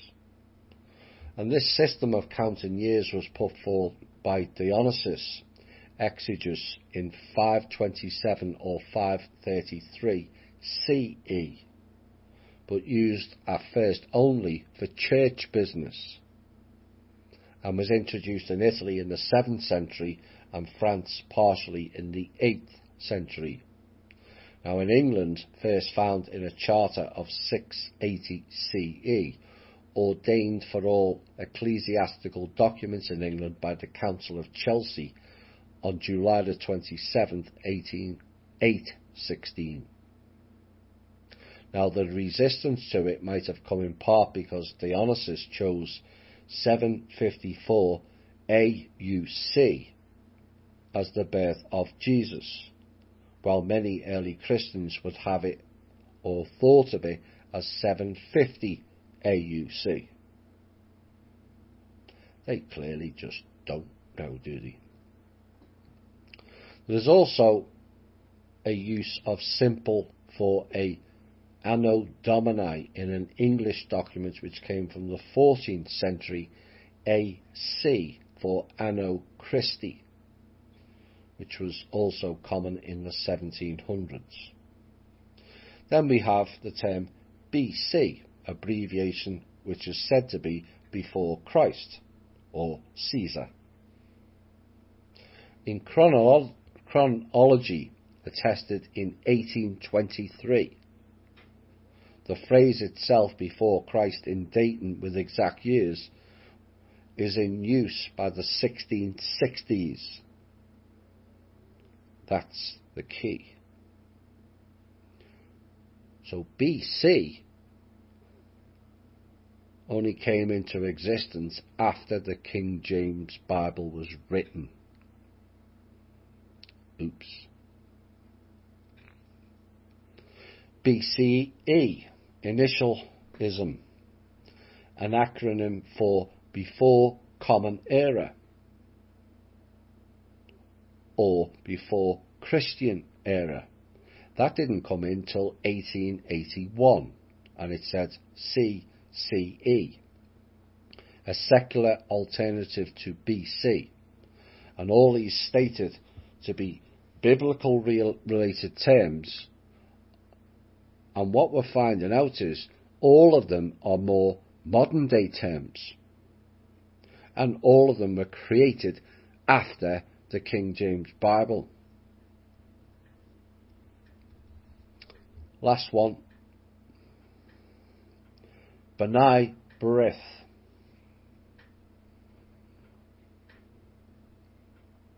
A Jewish fraternal organization founded in New York City in 1843. Hebrew literally means sons of the covenant, from Bene, B-E-N-E, construct state of Banim, plural of Ben, son plus Brith, covenant. Yet again, born in and born to again. And I probably, like many others, thought that that was an Israel-based group. Well, now you know differently. A little bit of intel. It's no coincidence that Biden is bringing in all the Obama clowns into office. And what is also not a coincidence is the caravan entourage south of the border that has miraculously reappeared again. Biden is said to let in 11 million migrants. Why would he do that? Well, these people are being used for both voting purposes, financial programs, devious plots, and schemes of the psychopaths. Not to mention the child trafficking program being opened again. Some of these migrants are FARC guerrillas, MS-13, and Muslim Brotherhood armies of Obamas. I would be very wary of anyone in the southern border states in the coming months. I can't tell you what to do. That is your own choice. I'm giving you a fair warning. But I warned in recent shows of big cities issues. Obama, Biden bringing in 11 million migrants through the southern border, and you know what happens next. Like I said, I can't tell anyone what to do, but I am concerned with all southern border states.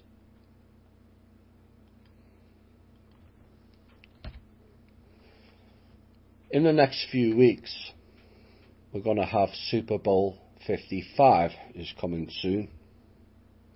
But is it Super Bowl 55 or Superb Owl SS? Be watchful of clownery. They are desperate to make a statement via a false flag to divert attention away from several programs they are running in the background and to buy more time to implement their public version of the New World Order. Lockdowns will not end until they are finished with their program or it is stopped by the people. They cannot stop if everyone ignores them.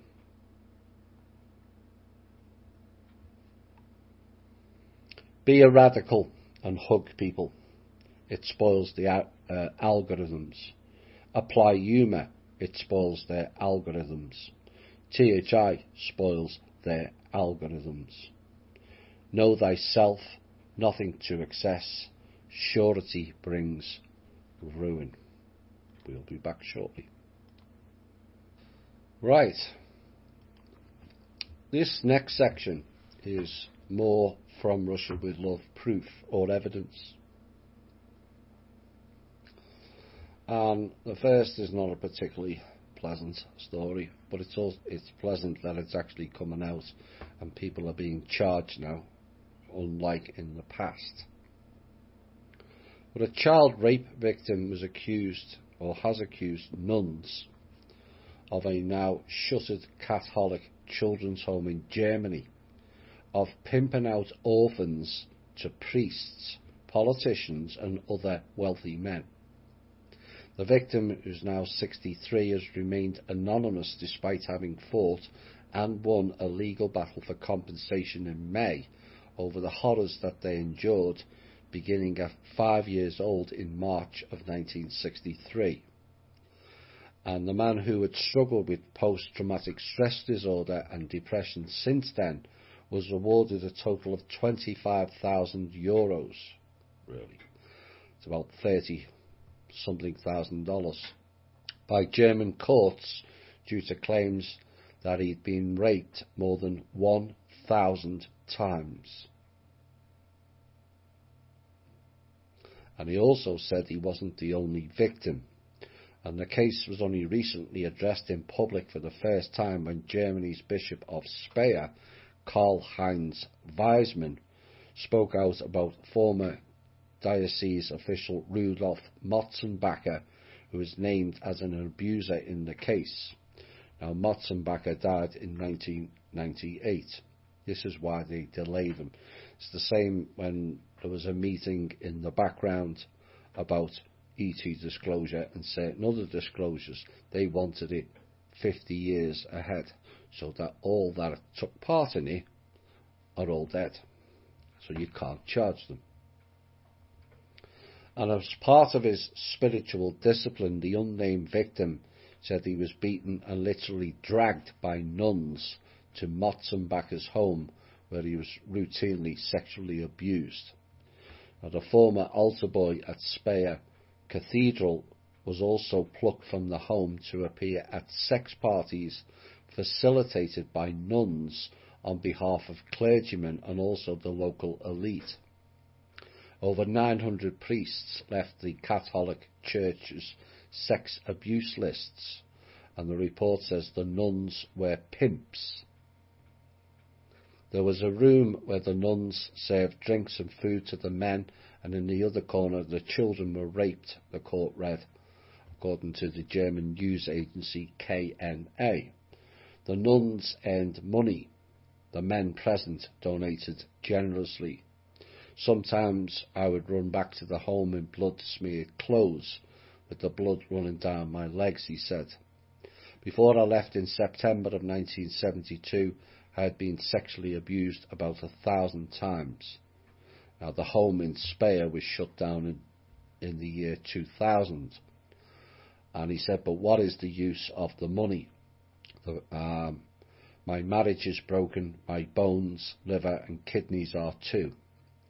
Now, the Judge Andrea Hermann of the Darmstadt Social Welfare Court in Germany responded, for victims of abuse, taking legal action is associated with considerable psychological stress.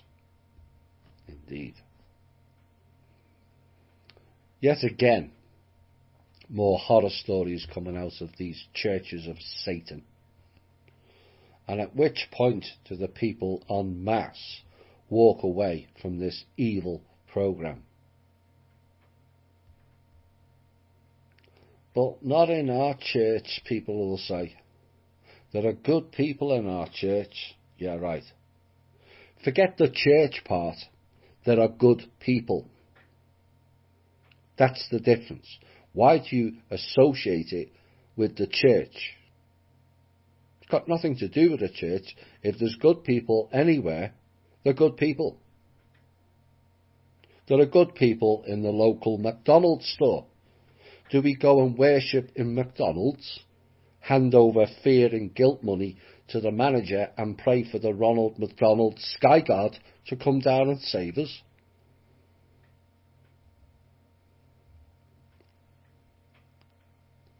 It is a mass epidemic that is riddled throughout many churches of all denominations in all countries and all cultures. And these people are not messengers of the God you think you pray to. They're messengers of Lucifer and satanic practices. And the evidence to support that fact is now overwhelming. 40,000 lemmings attend a cult known as Joel Osteen each service. You people need a total reality check. Listening to the fake spiritualists talking shite whilst harvesting all of your money, and then when a crisis unfolds, Osteen closed his church, did he not? But it's not a church. It's a synagogue of Satan. And when it comes to saviour programs, people will literally believe the most bizarre conspiracy theories ever created, and it defies belief. The God and the Saviour you seek was never external. That's what these people don't want you to know. It was always internal, and the sooner people realise that fact, the better they will be, and also the planet, and also the poor children who are suffered in these synagogues of Satan, all of them.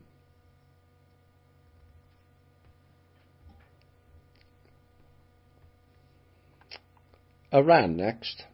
Ali Hussein Khamenei, born in July 1939, is a Mahdi and the second and current supreme leader of Iran, and has been in office since 1989, and he was previously the president of Iran from 1981 to 1989.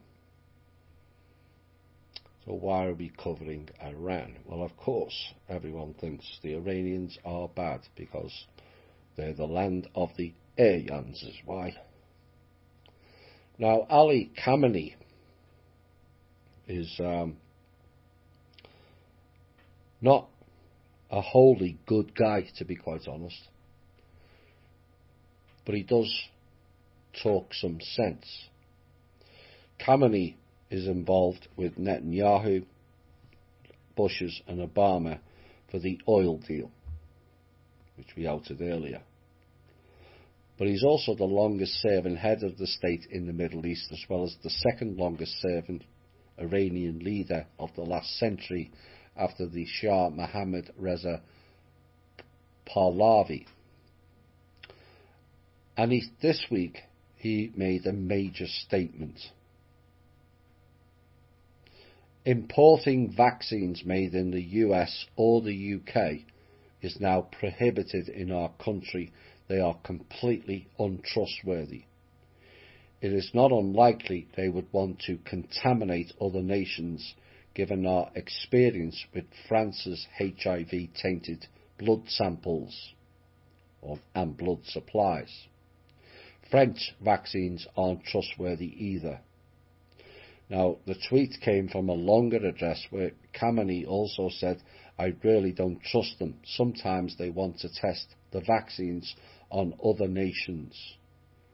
However, he also said that the Iranian government is allowed to supply the COVID vaccine from other, more reliable sources. You know exactly where that's coming from. Sputnik. So, a global leader told the truth. What happens next? Twitter promptly banned him from the social network,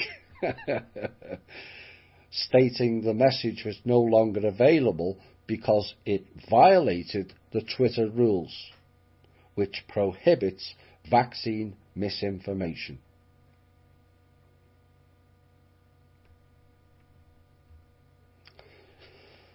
Now, the Iranian Red Crescent Society stated the import of American Pfizer COVID-19 vaccines had been cancelled because of this, and the IRCS head Karim Hamati said late last month that the organisation was planning to take delivery of a batch of 150,000 doses of coronavirus vaccines produced by Pfizer, but not no more. They've cancelled them all. And it's nice to see a leader call things as it is for once.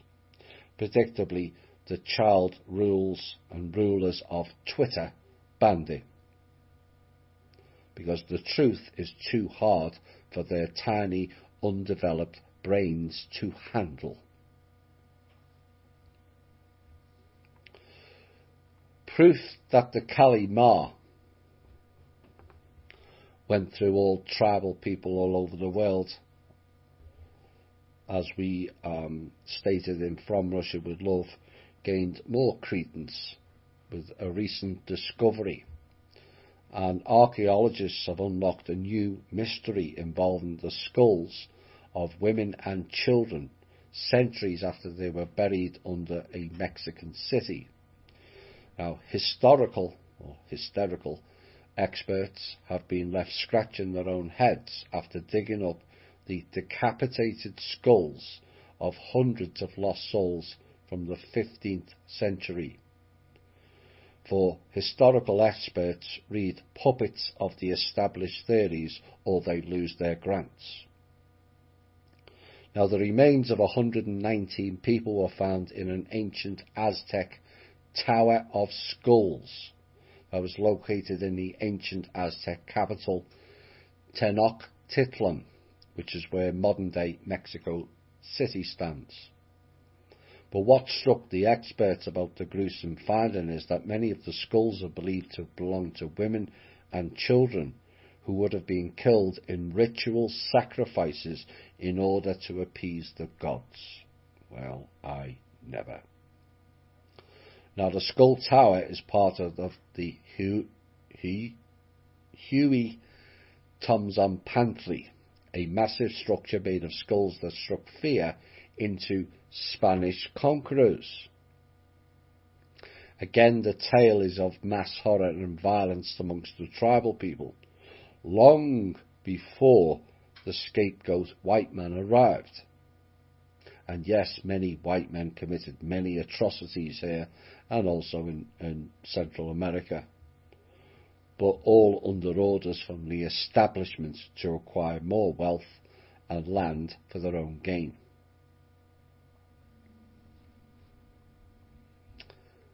Here's where American his story gets shattered.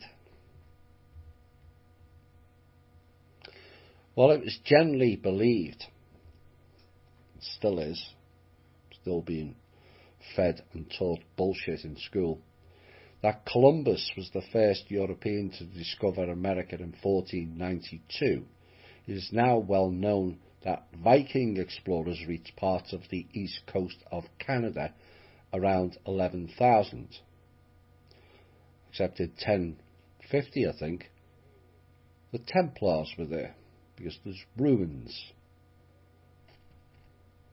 And that Icelandic Leif Erikson Vinland may have been in an area that is now part of the United States.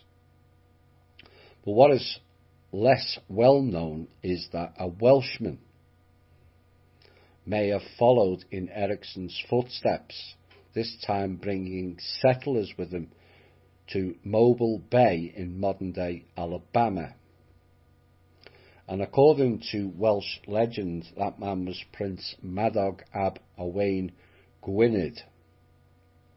And a Welsh poem of the 15th century tells how Prince Madog sailed away in 10 ships and discovered America.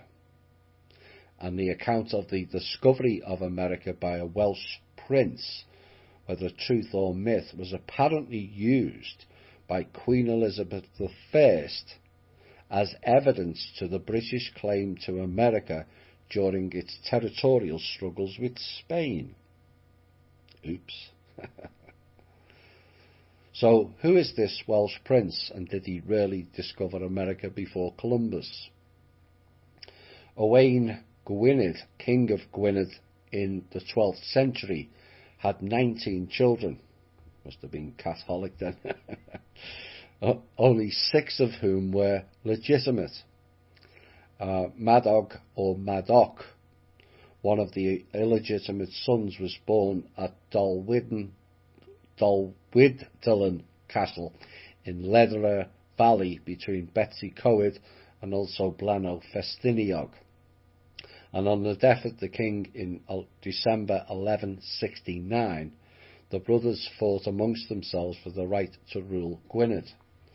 And Madog, although brave and adventurous, was also a man of peace.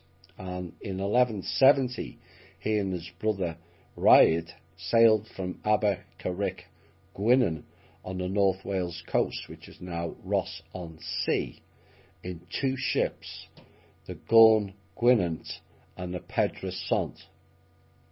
And they sailed west and are said to have landed in what is now Alabama in the United States of America.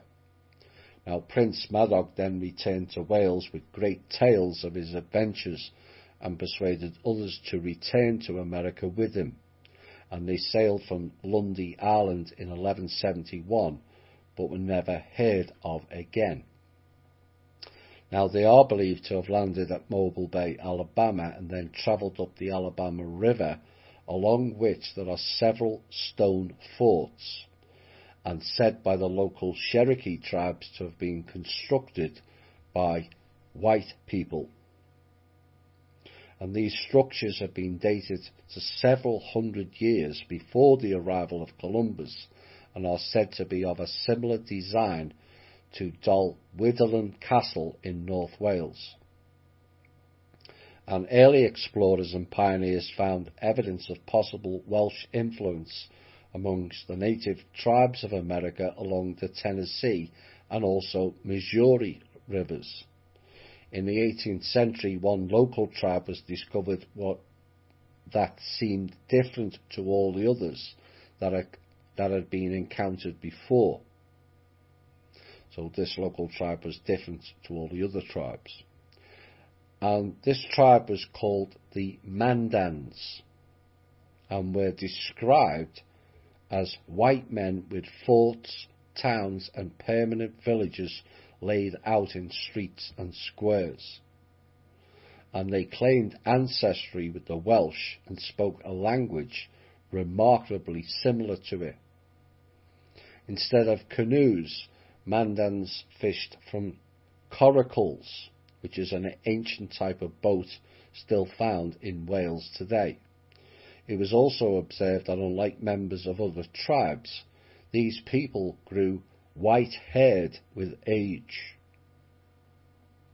In addition, in 1799, Governor John Sevier of Tennessee wrote a report in which he mentioned the discovery of 6 skeletons encased in brass armour bearing the Welsh coat of arms. George Catlin, a 19th century painter who spent 8 years living amongst various Native American tribes, including the Mandans, declared that he had uncovered the descendants of Prince Madog's expedition, and he speculated that the Welshmen had lived amongst the Mandans for generations, intermarrying until their two cultures became virtually indistinguishable, hence the white hair. Now, some later investigators supported his theory, noting that the Welsh and Mandan languages were so similar that the Mandans easily responded when spoken to in Welsh. Now, unfortunately, the tribe was virtually wiped out by a smallpox epidemic introduced by traders in 1837. But the belief in their Welsh heritage persisted well into the 20th century, when a plaque was placed alongside Mobile Bay in 1953 by the Daughters of the American Revolution. And in memory of Prince Madog, the inscription reads, "A Welsh explorer who landed on the shores of Mobile Bay in 1170 and left behind with the Indians the Welsh language." Now, the Mandan and their language received much attention from European Americans, in part because of their lighter skin colour, caused speculation that they were of European origin. In 1830s, Prince Maximilian of Wied spent more time recording Mandan over all other Siouan languages, and additionally compared a comparison list of Mandan and Welsh words, and he thought that the Mandan may have been displaced by the Welsh. Now, scholars do much to present this case as a myth, and they are paid to deny it, but the facts speak for themselves.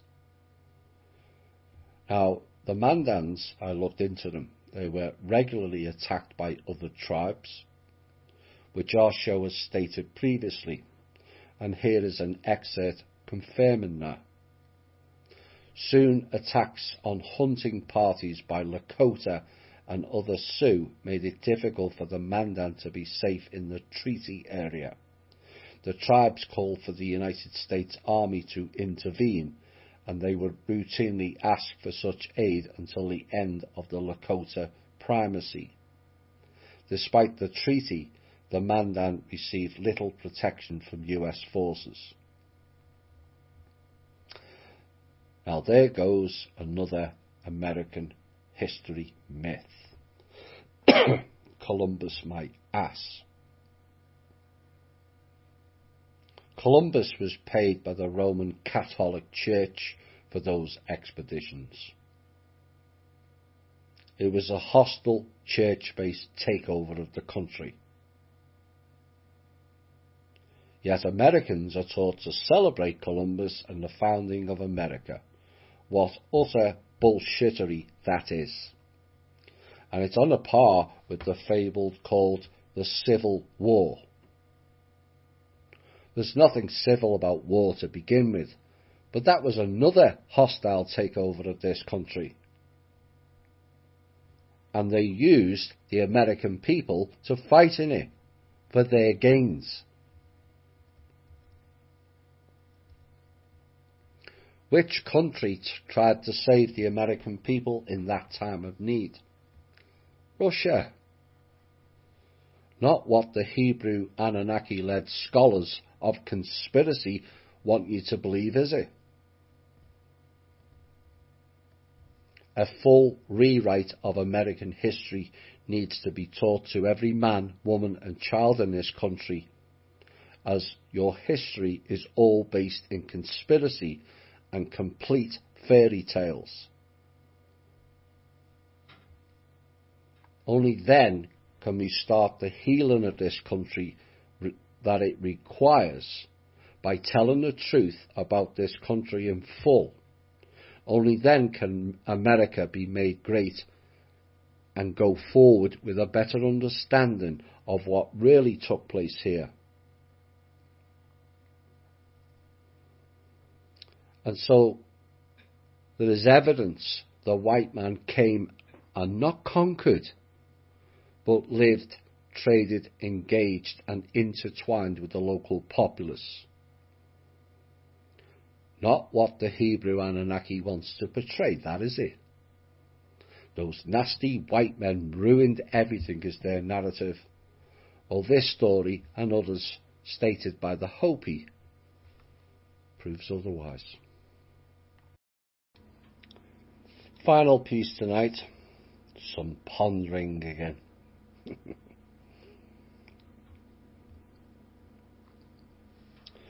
During out-of-body experiences, OBEs, and other semi-states of consciousness, there remains a common theme of going to the light. And in some cases, familiar people to you all greet you. And it all feels warm and cosy. And for some, it's a life-changing experience. The question is, what if that is what you wanted to see and not actually what you saw? Is it possible that was an AI projection of your own thoughts? Is it possible the dark controls or in some way interferes with those states of consciousness and frequencies? Has anyone noticed the dropping off of reports of those types of OBEs since the fall of certain technology associated with that experience around 2014? The same applies to the drop-off of reports of alien abductions from around that time also. Are they in some way connected? Much has been said of the 85% figure we mentioned in our show some years back now, and there was heavy resistance to that figure and narrative up until the year forecasted that we would see, which was last year. So many of you have come forward to me now with similar stories. I didn't believe that, or was it the case you didn't want to believe that? But now I see it unfolding. Some are now worried that there may not be 15%, such as the levels of new eyes many of you now have. And there are various theories that have been put forward on this subject of the 85%. A, they are a holographic projection. B, they are bots. C, they are synthetics. D, they are hybrids. E, they are host-possessed. F, they are off-worlders. And G, they are inorganics.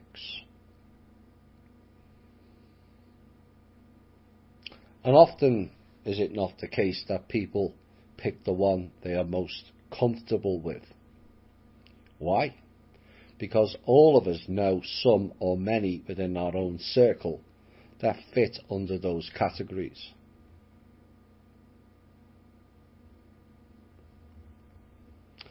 Many years ago on this planet, following more destruction and wars, it was said humanity was offered a choice of a reset type of scenario.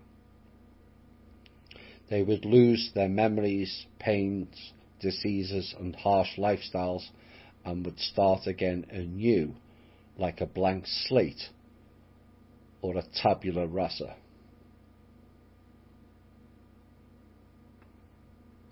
Now, tabula rasa is the theory that individuals are born without built-in mental content, and therefore all knowledge comes from experience or perception. It is the blank slate. Essentially, what had gone before is now erased, and they or the person goes forward with no memories of people, experience or events prior. The magic eraser, in other words. But those who use tabula rasa were not just erasing memories or experience, they erased their soul development as well. Essentially, they were back to the child level stage plus the level they came in with. Many thought Kim, the trustee, would return, and some still believe in her, and she will do. But she announced what she would do in her first 2 shows. She said the phrase tabula rasa. It was significant for those with wisdom and overview aspects. By taking the tabula rasa, she confined herself to the city of light, and its all wondrous possibilities of no pain, trauma, and everyone have a good time consuming whatever makes them feel good. It's all a placebo placed in the mind, whilst others play with your emotions. And during one reset, humanity was placed in what is called sleeping pods, told that one day they would wake up and all will be anew again. But perhaps anew was really anew. Now, some woke quicker than others. Some avoided it altogether and fled. Some stayed in longer than they should. But does anyone stop and think on why they are called the sleepers or unawakened? Seeded into the alt media as a method of differentiating the 2 groups, but also could be used as a divide and conquer tool. Does anyone think these wordings of sleeper and unawakened is a piss take on humanity? This is how the top level people think and act.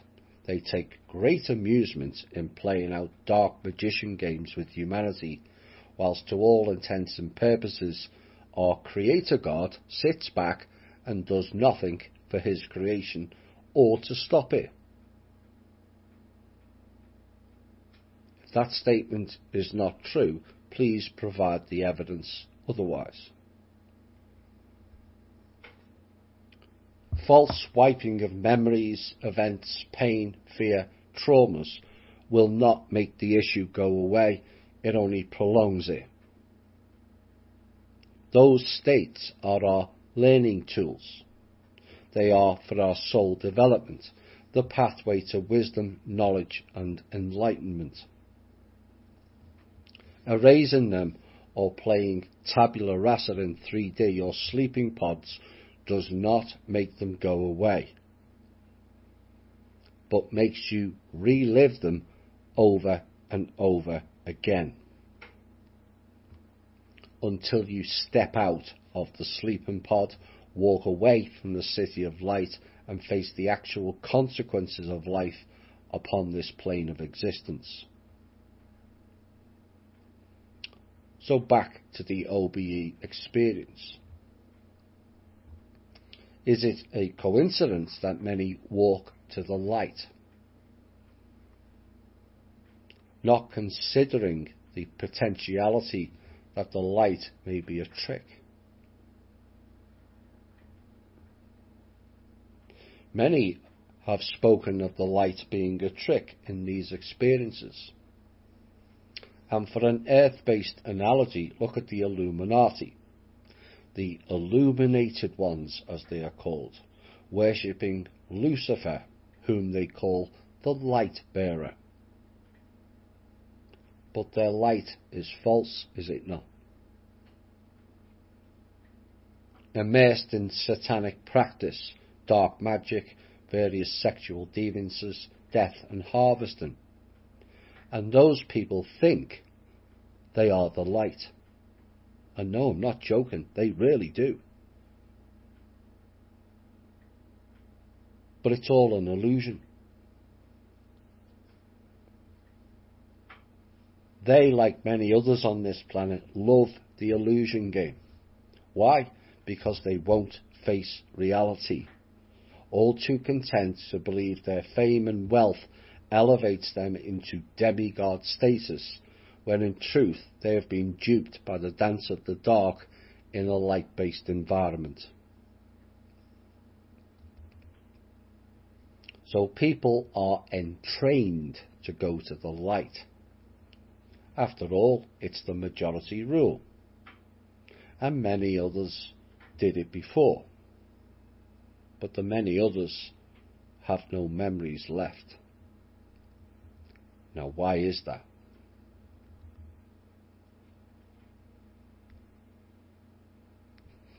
Some will ask, are you asking us to go into the dark, Thomas? I'm not asking you to do anything except ponder.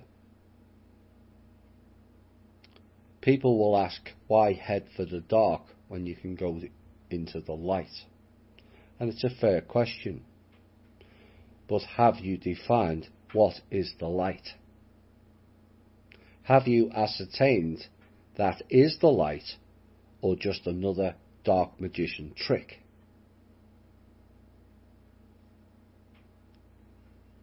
One of the most seediest places in America, riddled with greed, debauchery, thieves, negative off-worlders, and all-round harvesting centre masquerading as entertainment, is Las Vegas.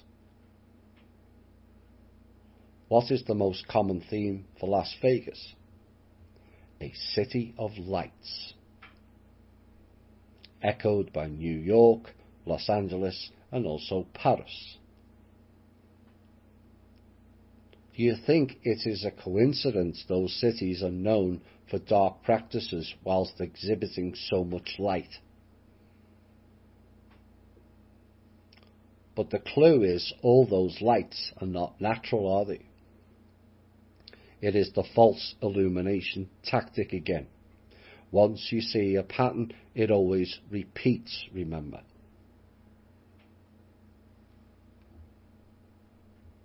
So, back to going towards the dark. But why is it dark?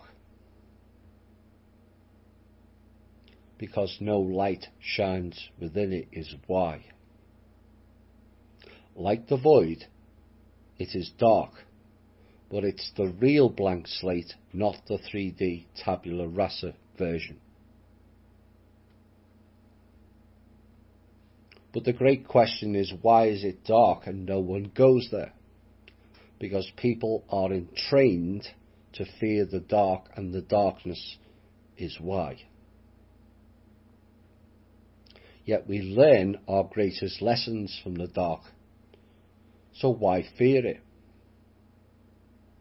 The key is not to fear it, but to observe it and make better choices if you are on a light path.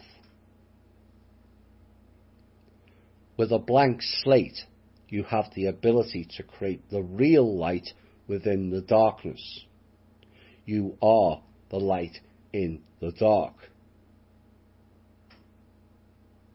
When you all shine your beacons, the dark or darkness then becomes the light. Transmutation.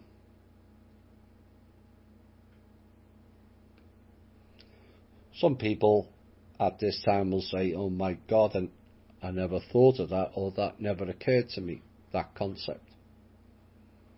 A new dawning of thinking patterns now emerges. A dawning, or the dawn, a period of darkness before the light emerges.